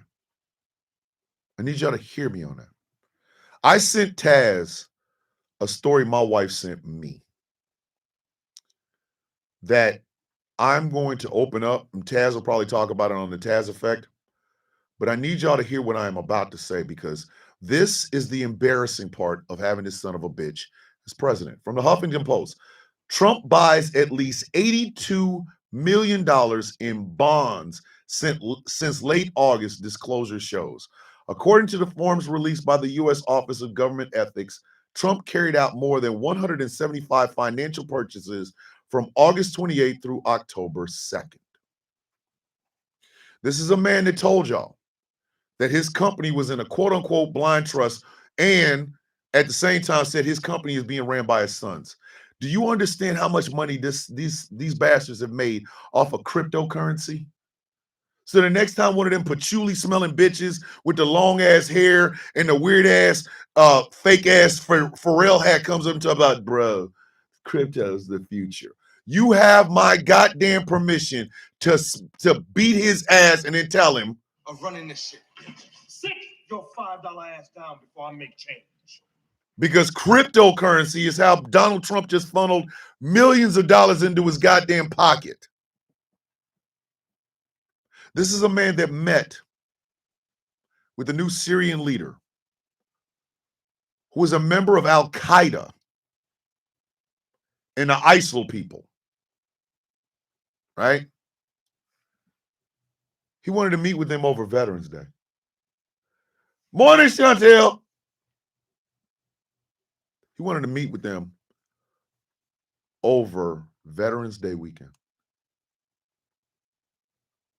He's a national embarrassment. I will not lie about this. But he's also our national embarrassment. We have got to stop this idea that politicians are here to save us. I'm going to say this again.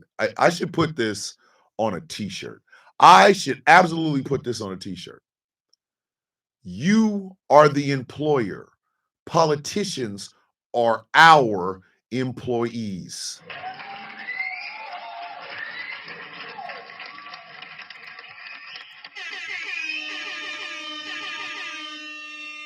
They work for us. We don't work for them. They work for us. I really think I should put that on a goddamn t-shirt. Put it on a hoodie. Put it on a sweatshirt, whatever. Because I think y'all need to understand this. Them mother effers work for us. Donald Trump's a national embarrassment because we helped to get his ass there. We did. Some of us with our not voting. Some of us with voting for somebody stupid as shit like Jill goddamn Stein. We put him there. We did. These people are not gods. They're employees. Having lives on social media with a bunch of goddamn people that are out here worshiping the employee of the month is a wasted effort. Morning, Tenchi. Come on. It is a wasted effort, ladies and gentlemen. What the hell makes you think your ass is just going, okay, let me go talk to him? No!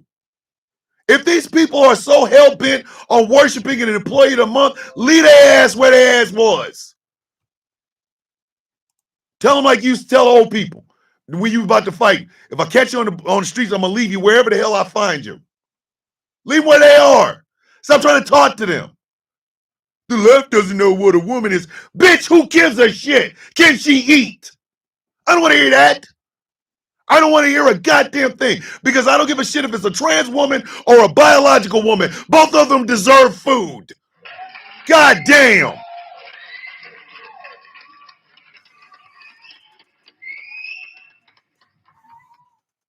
When one of these goofy mouth-breathing bitches ask you, how come, what is a woman? Somebody that eats food.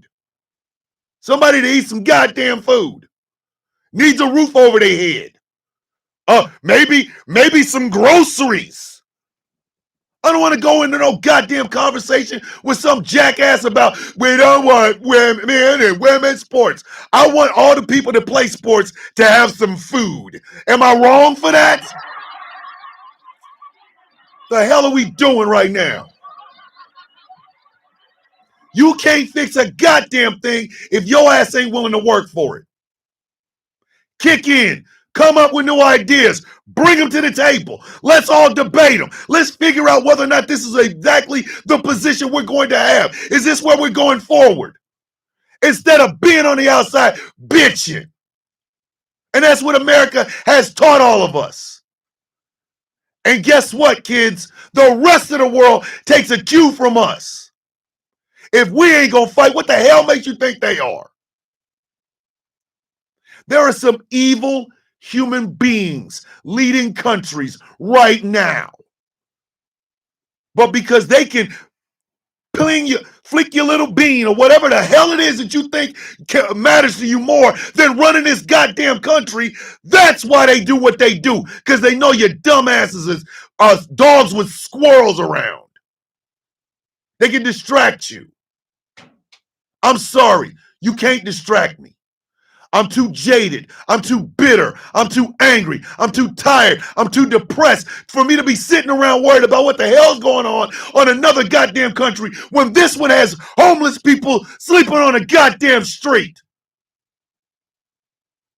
You're not about to sit here and make me care about some shit someplace else, because everything that happens here affects that shit out there, not the other way around. You want this shit to work, you better put in some goddamn work to do it. All I hear, well, this is toxic and that's toxic. You know what else is toxic? Starvation. Being afraid to take your ass into a goddamn hospital because you have a lump that has not moved in 6 months, but you're afraid of the damn medical bill. That's toxic. Yes, all this shit that's coming out about Jeffrey Epstein is disgusting. But do you know what all these people have in common? They're rich. Their victims were not. You want to focus on the victims? Fine. Let's focus on them. Answer me this. Why is it that everybody gives a shit about a kid in a womb, but don't give a shit about a kid when they start breathing air? Make that shit make sense. Make that shit make sense. Child in the womb is the most precious thing, is more precious than platinum bars. But the minute that kid gets here and starts going, you don't give a damn about him? Are you out of your goddamn mind? Are you out of your goddamn mind? There would be no Jeffrey Epsteins and Donald Trumps and whoever the hell, Prince Andrew. It would be none of that if we were actually giving a shit about our kids. Misunderstandings and furniture movement Monday, baby. I'm in my bag now. Let's go. Let's go. Because I'm about tired of it. I'm tired of people telling me, oh, well, this thing you're in, it's toxic. What the hell did you do? What did you do to make it better? Where's your balls at? It starts at the top. Okay, if it does, then the top is asking, what do you bring to the table? What do you bring? What have you done? Have you ever tried to make the shit better? Have you ever tried to make an organization? Have you? Or have you sat your ass down and done absolutely nothing, expecting shit to be better? Bullshit. Bullshit. Nothing gets better by wishes and dreams and prayers. It takes hard, goddamn work. You're going to have to kick in. You have to get your knuckles bruised. You have to get punched in your goddamn mouth, because that's what these people deserve. Fighters. Fighters. Fighters, not pussies. DJ with the $10 super chat. Good morning, my beautiful YouTube family. Little brother, can we send you special love to our Pamela C? We got you, sis. Hey, Pamela C. Pamela Corkum. If y'all have not checked on Pamela Corkum, you need to hurry up and do so right now. That's one of the things your ass can do. Go to her page on YouTube, or go to her page on Facebook. Go to her page on Instagram. Go to her page on TikTok. Show her some love. If you got some spare change, send it to her, because she needs it. I get so sick of listening to people tell me what is and isn't working here and there, but they don't have a good idea in their goddamn head. They don't. They don't. But we got enough time to bitch, moan, and complain. Yes, America's screwed up. Please understand that. America is a 10-pack of ass, but it's our fault. When Kyle Rittenhouse took his monkey ass from Illinois to Wisconsin to guard some shit and ended up popping 2 people, what did we all say? Y'all remember what we said? Why ain't they charging his mama? Why ain't they charging his mama? A lot of these white racists love saying where the black community needs fathers in their home. Okay, all right, I'll give you that one. Then the shit that is going on in our government, is that not a reflection of the bosses, which is us? Is that not a reflection? Is it not a reflection? If shit screwed up and you didn't help, what you bitching about? What are you bitching about? You see, we have given up on trying to fix this shit. I told you there is no pleasure in America unless your ass is one of the well-connected rich folk. Ain't no joy here. We are surviving America. We are. Every one of us. We've been traumatized over and over and over in our personal life, in our jobs, in wherever. We have been gaslit and just beat down over and over and over. But the people that are beating us down work for us. They work for us. Marjorie Taylor Greene is about to get primaried by somebody more far right than she is. Slewfoot has now realized she's part of the problem. She should have woke up to the knowledge that, oh, I'm a woman. I am a woman. Even though my feet are effed up, I'm a woman. These goddamn white men ain't giving me shit. They're not going to let me do a goddamn thing. Sit your ass. Why do you think Nancy Mace acts the way she does? This is the highlight of Nancy Mace's life right here. This right here. That's it. Nancy Mace will never go any further than Congresswoman. She will never be a senator from the state of South Carolina. Ain't nobody electing her dumb ass. Goddamn Lindsey Graham can't even come out of the closet because of South Carolina politics. What the hell makes you think they're gonna elect a woman? It's not gonna happen. It's not. The reason everybody sat there and said that Kamala Harris was responsible for what Joe Biden did is because she was a woman. And a black one at that. Dick Cheney was the most powerful vice president we've ever had in the United States. He don't get half the shit that George W. Bush does. He don't. He was a freaking Sith Lord. He don't get half of the bullshit that George W. does. He's a war criminal, this, that, and the third. Okay. But somehow Vice President Harris was also responsible for what Joe Biden did. It's because she was a woman and a black one at that. It is the political power telling you gotta play stay in it. But there would be no political apparatus if it wasn't for us. Let me say that again because I don't think y'all heard me. There would be no goddamn Democratic apparatus if it was not for us. It is us.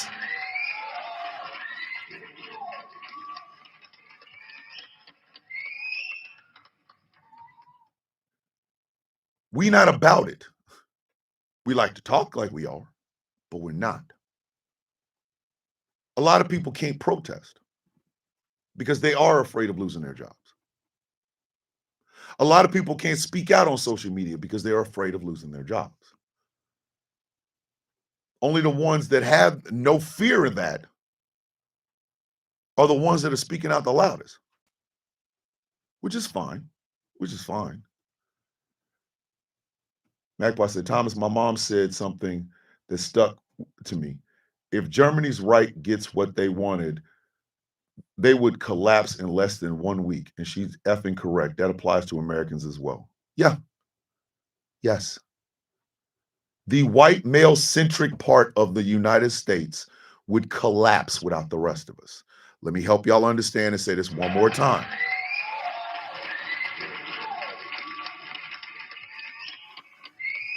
So that there's no ambiguity about what I am trying to tell you. The white male-centric demographic, if they had their way and they were just the center of the universe, the center of both political parties, they would fall apart in about a month. Because yes, you can be a white and a man and have the world centered on you, but you can't get a goddamn thing done without somebody else. I said exactly what I said and I ain't taking it back.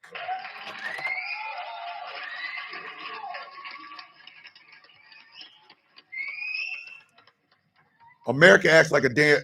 American politics is like this passport bros. I'm important, okay, and women need my sperm to make babies. Bitch, you need an egg. And you ain't carrying the goddamn thing. So what are you talking about? That's American politics. The feelings of white men are not sustaining us. I don't care if you're uncomfortable with change. Bitch, get comfortable. Other white men are telling you, hey, get comfortable with change, mother effer, because we're not going backwards.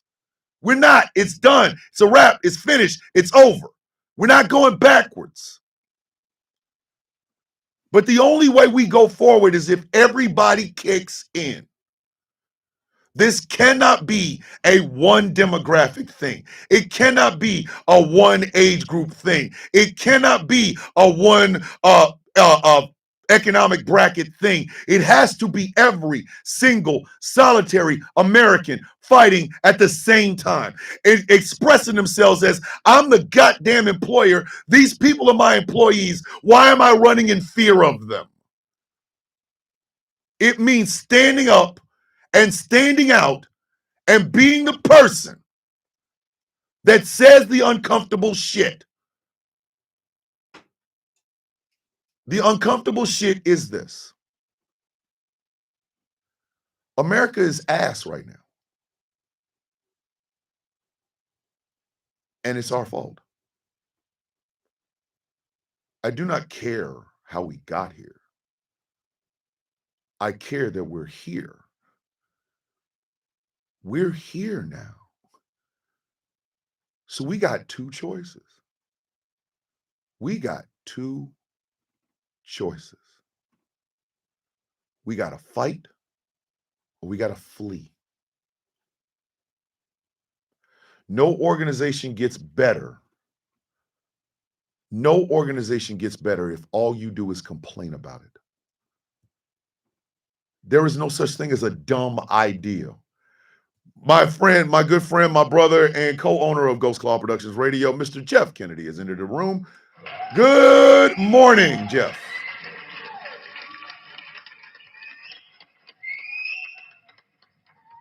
Your tax dollars went to pay for a bunch of goddamn planes that Christine wanted to buy for ICE that didn't have any engines in them. That was a waste of your tax dollars. Donald Trump will be riding around in a luxury plane given to him by the Qatari government that we will have to take care of, manage, and do the upkeep on for the rest of his life. Your tax dollars at work. You want to get mad and come all over social media and talk shit about poor people and food stamps? I need you to take that goddamn blinder off the other side of your face and look in the other direction. More and more of your money is flying out of your pocket into the hands of these goddamn people. And it's being done by your elected officials. If you have a feeling about the Democrats, it's time for you to open your mouth and say so. And I'm going to say this because I saw it this weekend. The most revolutionary thing you can do is vote. Is that the only thing? No. It's a commitment. First and foremost, you need to use your voice and vote. To sit down, do nothing, and expect change is the stupidest goddamn thing I have ever heard of in my entire adult life.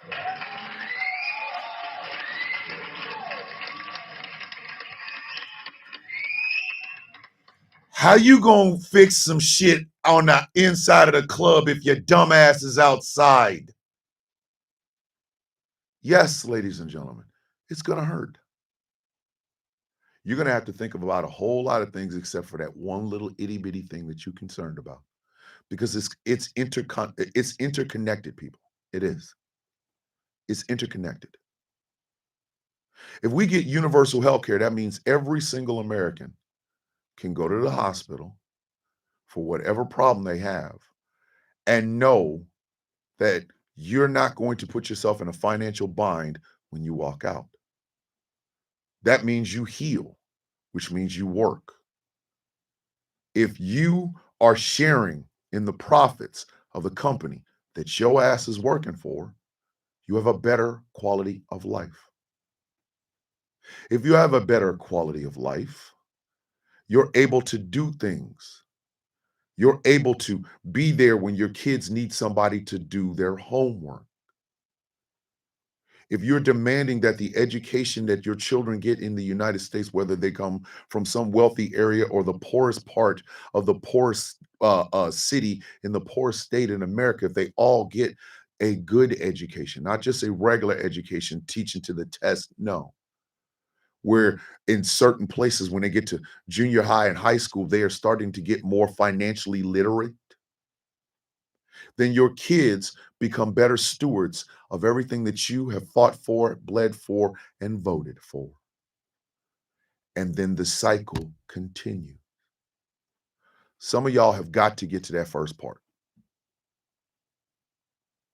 Some of y'all have got to get to that first part. A lot of y'all don't want to. A lot of y'all are afraid to. I'm going to tell y'all honestly, I'm not. I'm not.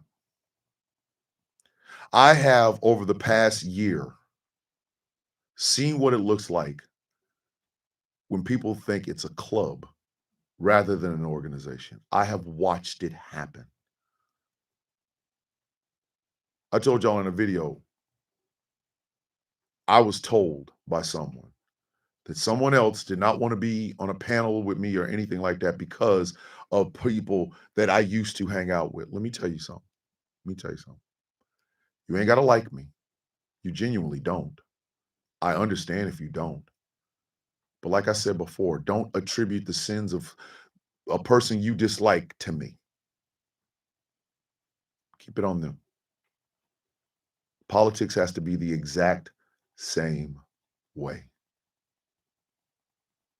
Stop eating the goddamn wedge issues. Reject them hoes.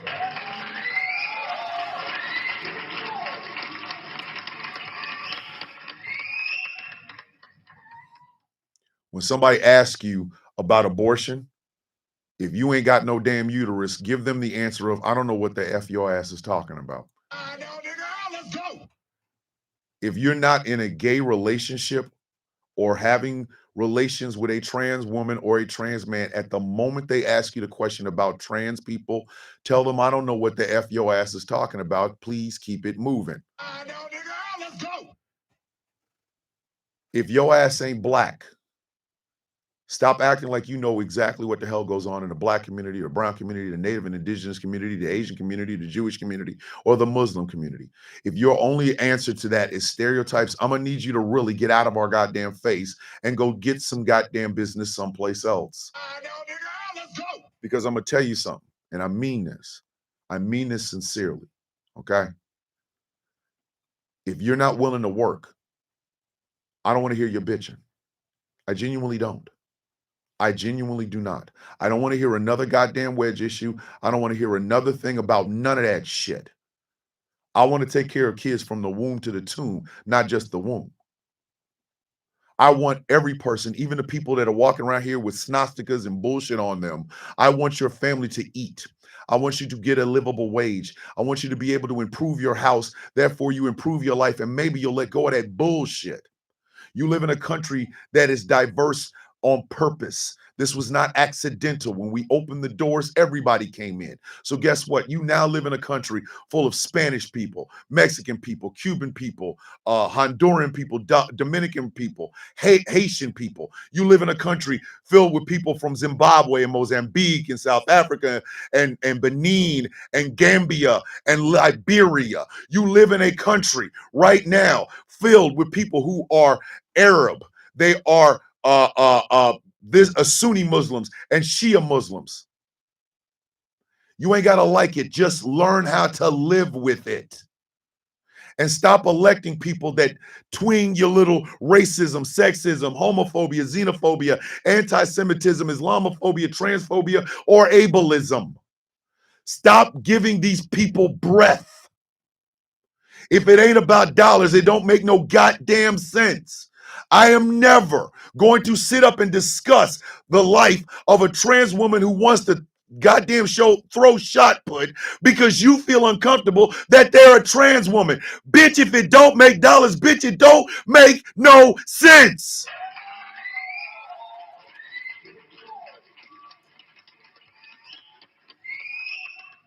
If it ain't about $1, what the hell I give a shit about 50 cents? I don't care. I don't want to hear it. If it don't make dollars, it don't make sense. I'm about what are you doing for the people that put you there? I'm about can the people that put you there eat some goddamn food? Do they have a grocery store where they can go and get this food? Can they work at a job that isn't attached to their goddamn health care and their homes? I don't want to hear another goddamn thing about titans of industry. Y'all can basically, as gratefully as you want to, tighten These nuts. Ha! Got him. Ha! Got him. We've had enough. We're done. It's over. We're good. We don't need any more of that bullshit. We don't. And if you're going to sit on your ass and do nothing, shut the F up. If you're not going to get your ass into the middle of the goddamn fight, do me a favor. I'm running this shit. Sit your $5 ass down before I make change. Sit your $5 ass down. Sit down. Y'all need to be ready to put pause on Jill Stein if the bitch ever pop up out of her goddamn hole. I love you, DJ.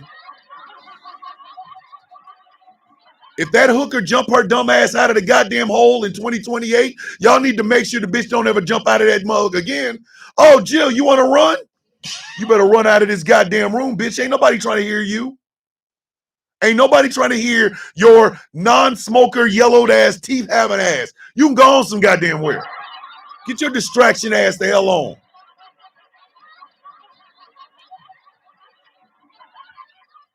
When somebody comes in front of you and says, hi, I'm running for this, that, and the third office, you need to be asking some tough ass questions. And not that stupid shit like, what if, yeah, about trans women and sports. I feel like a loaf of bread is too goddamn expensive, and I think everybody need to eat, don't you?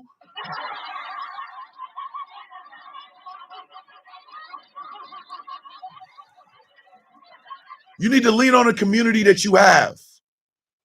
Whether it's in a church, a mosque, a synagogue, a temple. Whether it's at the barbershop, the salon. Whether it's at Home Depot, wherever. You need to lean on the community that you live in. And you need to fight for the betterment of that goddamn community. I'm a black man. I'm 53 years old. I'll be 54 next month. I will remain a black man until my ass is dead. Put in a box and a box goes in the ground. So when I talk in the interest of the black community. Does that mean I am being negative towards any other community? No. In fact, I'm actually helping every other community because a rising tide lifts every boat. It does.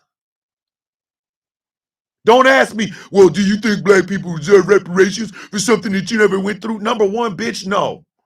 Because there's not a dollar amount you can give me. There's not a dollar amount in the world that you can give me that would even attempt to address the shit that people that look like me went through. It is disrespectful for you to even think you can pay me off. But you can fix the laws. You can fix the goddamn laws.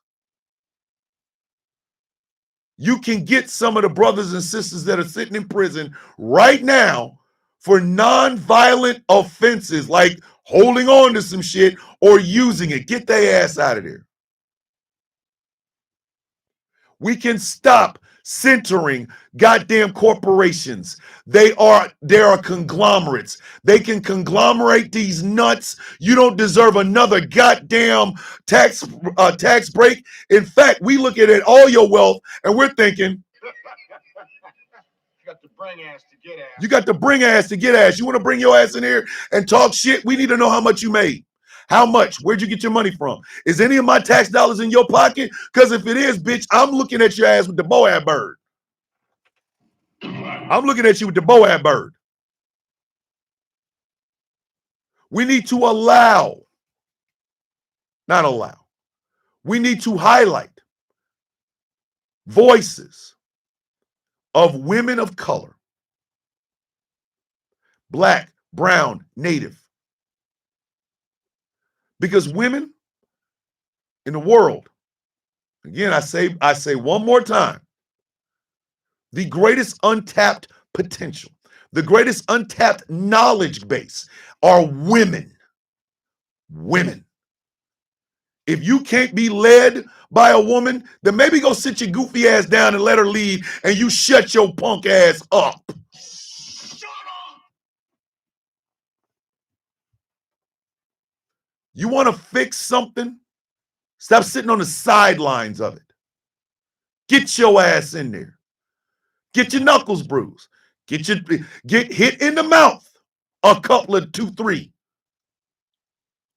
Give as good as you get. And make no goddamn mistake about it.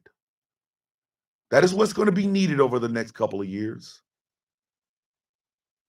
It is going to take a concerted effort by the voting populace of the United States to right the ship.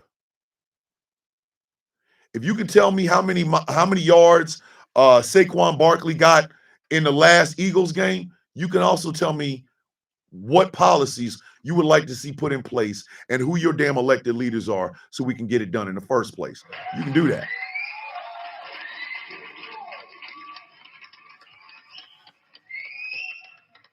But this sideline bullshit is getting on my nerves.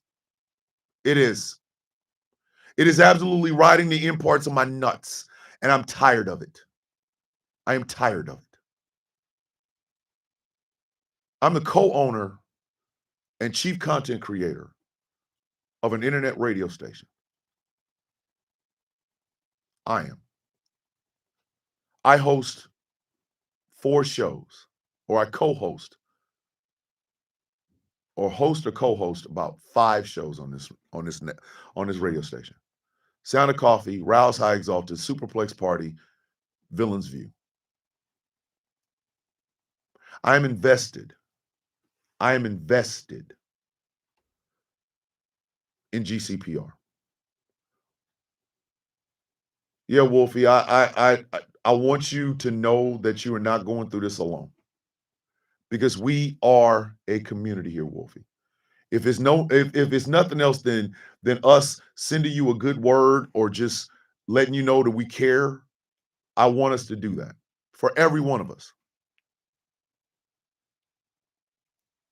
I have been trying to organize and rebuild the Villains Guild for over a year now. And I have been doing it alone. Not because, oh, wow, I'm just this badass dude, but because I have to get it right. I got to get it right. To see people who were former members of the guild stand on the outside and complain about it hurts my feelings. And it also pisses me off. Because the only thing I'm thinking is, so what did you put in? What did you work with? What did you work for? Did you think it was a goddamn glee club where everybody just gets together and, oh, wow, one person, we'll get it all fixed? No. If you are a member of the guild, you need to put that work in. You will now have 3 specialties: activism, advocacy, and awareness.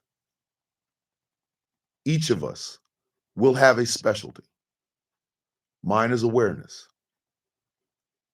My agoraphobia will not allow me to be an activist. I want to be out there in the streets, but I'm also literally walking around here afraid of crowds. I can advocate for veterans with PTSD and the benefits that they deserve. And I can also give out awareness of things. Oh, there's a protest going on over here. Oh, hey, Charlotte, North Carolina is mad icy, so you might want to, straighten yourself out before you go out. I can do those things. You have a specialty now. Activism, advocacy, awareness. I have been asking certain individuals, what do they think which one would they be? And I have been taking notes on every person I've asked. I will ask more because the guild will no longer be this unwieldy thing that just has a bunch of members jumping in and jumping out. That's just not going to happen anymore. It's not. It is not. But I feel about the guild the same way I feel about America. As a matter of fact, the guild of the past is a reflection of what America is. It's just willy-nilly. It's just willy-nilly. Things are coming and going. People are just moving here, moving there. Nothing is solid. Nothing is solid. Nothing is written in stone. Nothing is put down in concrete. Nothing is, hey, I'm fighting for insert. None of that's happening. It's unruly. It's like a blob. But that's not what America needs right now, is it? An unruly blob. I love you, sis, always. You know that. America's not an unruly blob. It can be used for good. But you're going to have to kick in. This spectator bullshit has got to stop. It's got to stop. I started out this morning, everybody was making horse jokes, and I'm glad. Don't get me wrong.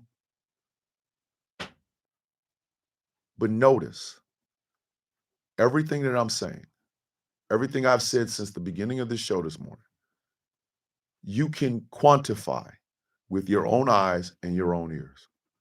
You see the mess that this country's in. You see it.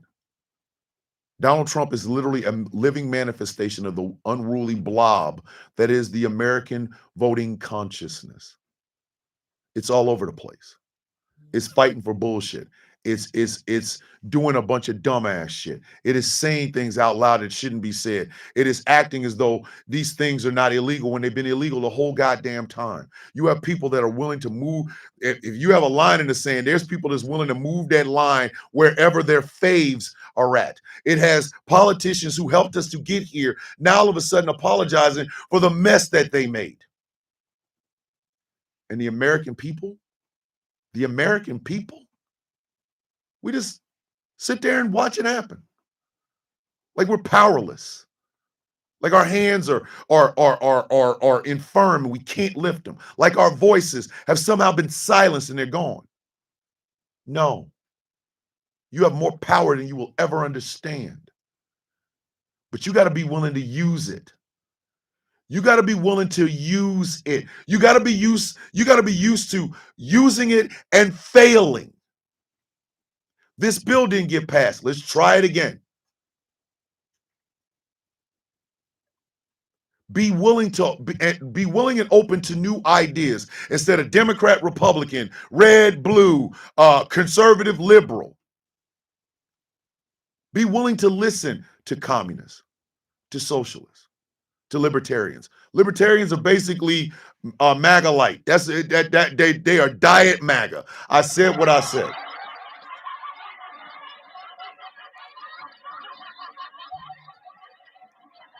You got to be ready to stand on what you believe in wherever you stand. If you are a person of faith, this is the time for you to do the act, the what is it? Acts without, what is it? Faith without acts is dead. It's time for you to do the acts part. It's time for you to advocate for people as your deity would have you do. And you got to do it fearlessly. You got to do it without an ounce of fear in you. You cannot be afraid. You cannot be afraid. These are our employees. And America is effed up because we never checked our employees.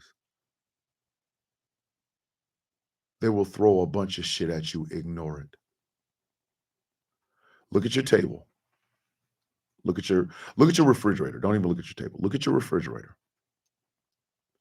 Look what's in it. Your actions towards wedge issues and things like that should reflect what's inside your refrigerator. If it's full, then you don't have time for wedge issues because you're going to feed somebody with everything in that refrigerator. If it's empty, you ain't got time for wedge issues because now you got to try to fill it. Let's talk about trans women in sports. Is that shit going to put food on my plate? Is it? Is it going to fill this refrigerator? Because if it ain't filling that refrigerator, I don't want to talk to you about a goddamn thing. I don't. Keep your mouth closed. Keep your goddamn mouth closed.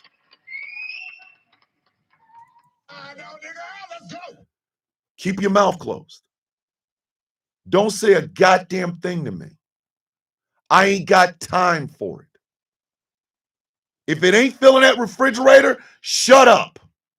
Shut the F up. If you know for a fact right now you cannot risk a broken bone, the last thing in the world you should worry about, last goddamn thing in the world you should worry about is who's performing on the Super Bowl stage. I said what I said. I said what I said. If you have an empty refrigerator or can't risk a broken bone, who gives a goddamn who's performing at the mother effing Super Bowl? I said what I said. I said what I said.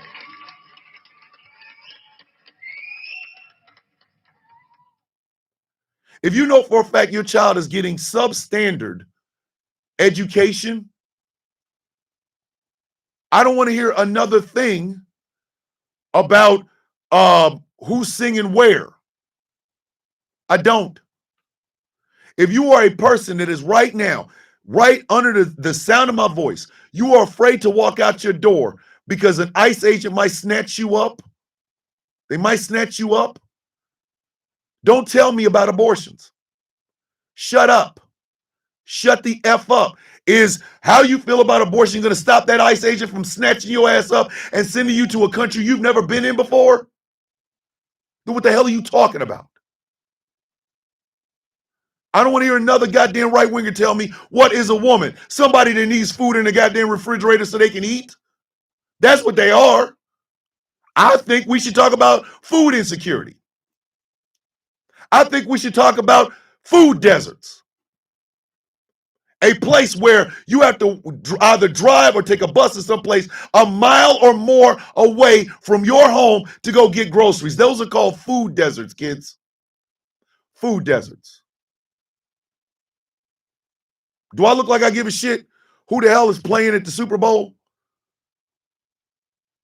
Do I look like I give a shit about Charlie Kirk? Yeah, I said it. His wife stopped giving a shit. What the hell makes you think I'm supposed to? I don't care. How you feel about Charlie Kirk? I feel like his ass ain't putting food on my plate. Ain't feeding my kids. Why do I give a shit? Why do I give a shit? Y'all need to keep that in your mind. You need to keep that in your mind. America will only work if you make it work. Hero worshiping politicians is the stupidest thing I've ever heard. I respect Richard Ojeda as a former major in the Army, a sapper, a stalwart for the working class. But I'm not going to worship him. Never. He is now running to be an employee from the 9th District in North Carolina. If he wins, he will be a congressman, which means he is responsible for the people in the 9th district of North Carolina. Bree Woodson, who I'm working with, or I'm going to do a lot more work with, is running for Georgia's 12th district. I live in Georgia's 12th district. I know Bree. I've met her. She's a beautiful human being. But she is running, giving her resume to be hired for a job. If she is hired for a job, she will be my employee. The power has always been there. It's always been inside of every single one of you. And your friends, and their friends, and their friends, and their friends. There are over 300 and something odd million people in the United States. The voting population,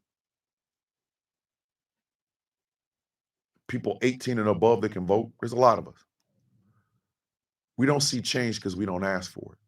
We don't see change because we don't force it. We don't see change because we don't demand it. That's our problem. The only way it's going to get fixed is if we fix it. So from here on out, I want new and better ideas to improve GCPR. From here on out, I need help in organizing the Villains Guild. This is me asking for help. From here on out, I want you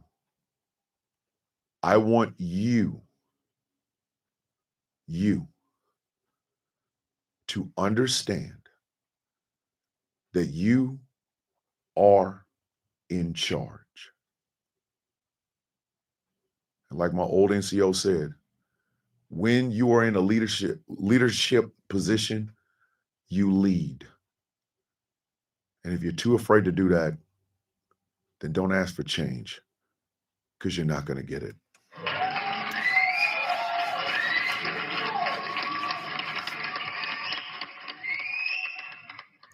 Heavy show today, kids. I didn't mean it. My bad.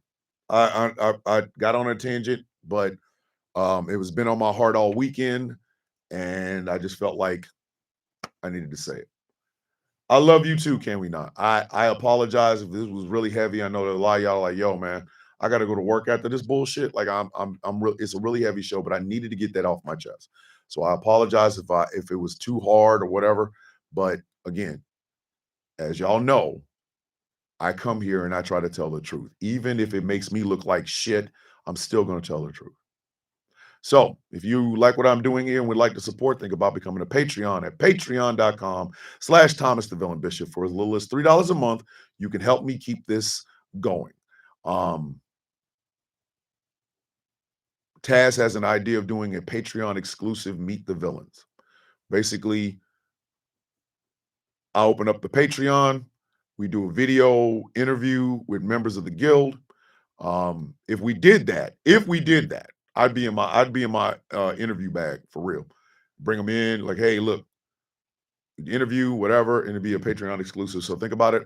Think about becoming a Patreon. Patreon.com/Thomas the Villain Bishop. Show is brought to you in part by Smooth California. Skincare products that will make you look and feel your absolute best. And remember, they are all natural. I have been using that sample pack like a mug. My skin feels so much better. Woo! And I look sexier.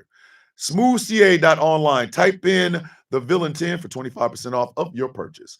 SmoothCA.online. The show is brought to you in part by Melanated Excellence, a celebration of the melanation. But remember, you don't have to be melanated to be a part of the celebration. MELExcellence.com. The show is brought to you in part by Rep Your Set, Something Black Made. Go to somethingblackmade.com. Check out the incredible apparel that they have on their websites.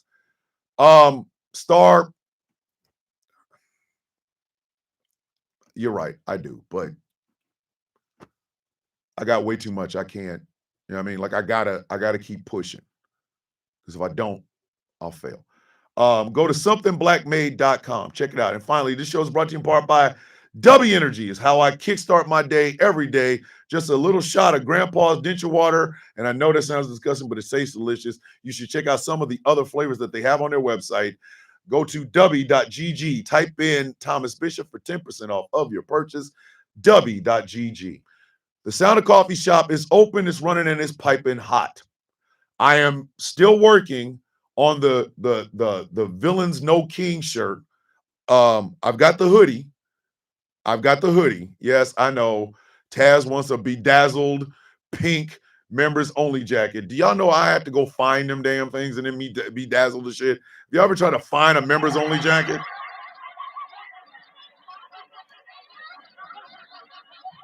Members only jackets. A purchase of a members only jacket also comes with a visit from the FBI. Like, yo, man. Hey, Wolfie, it's okay if you're not here. We still got you, brother. Just let us know. Reach out. You know how we do around here. But remember, it's the Sound of Coffee, all one word, shop.fourthwall.com. All right, kids, what is it that we say every day? What is it that we say every single day? I'm still working on the honey sauce shirt. I'm still working on it. I really want y'all to understand something. The power is within you. It's always been within you. Sometimes you have expressed it. Like when you guys looked at American history and said, you know what? I want the first Black president. I want the first Black woman vice president. So it's not like you can't do it. It's not like you cannot do it.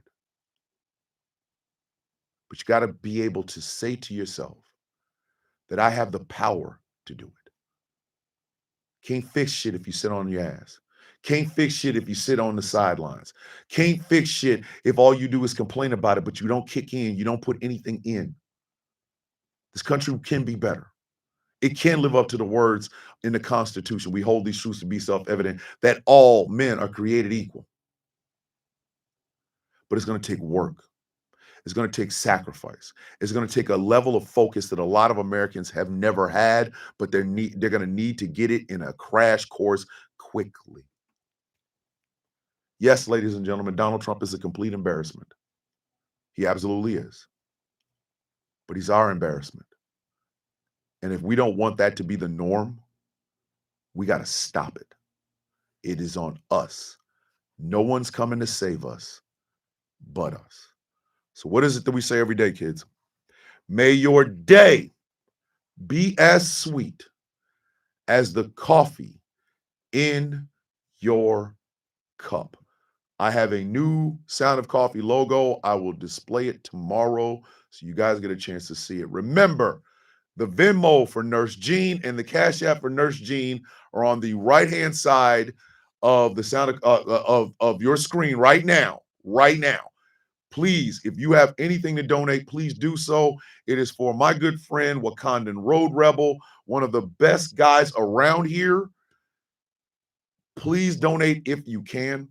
Also, Mass Blackout on the left side of your TikTok screen, November 25th to December 2nd. It is time for us to talk with our wallets and tell our wallets we don't say shit. From November 25th to December 2nd, no purchasing of anything. Let's make these people understand where we are coming from. And it's coming up next week. Make sure if you got to buy something, get all your shit you need now. So that way from November 25th to December 2nd, we're not buying a goddamn thing. All right. Look for me to be interviewed on We Are What's Left. You'll see it. I'll probably end up, sending out the invites and shit so that everybody gets a chance to see it. Oh, and don't use social media. So just know that I love you. Just know that I'm proud of you. And if no one else tells you these things today, I am telling it to you. You are needed. You are needed in the fight. You are needed in the breath. You are needed in all of this. The world is a better place with you in it. Please remember that. My name is Thomas Bishop. I am known as the villain. My title and designation is the Brutalist, the leader of the Villains Guild. And this has been one hell of a Misunderstandings and Furniture Moving Monday episode of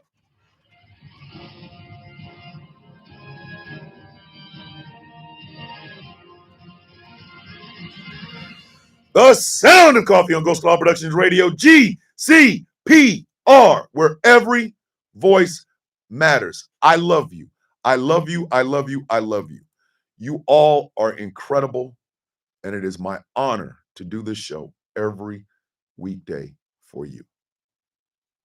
Be proud of yourself, because I'm proud of you. We're going to have to fight, baby.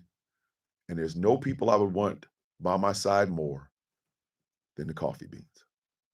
With love in my heart, I say this. With peace on my mind, I give this.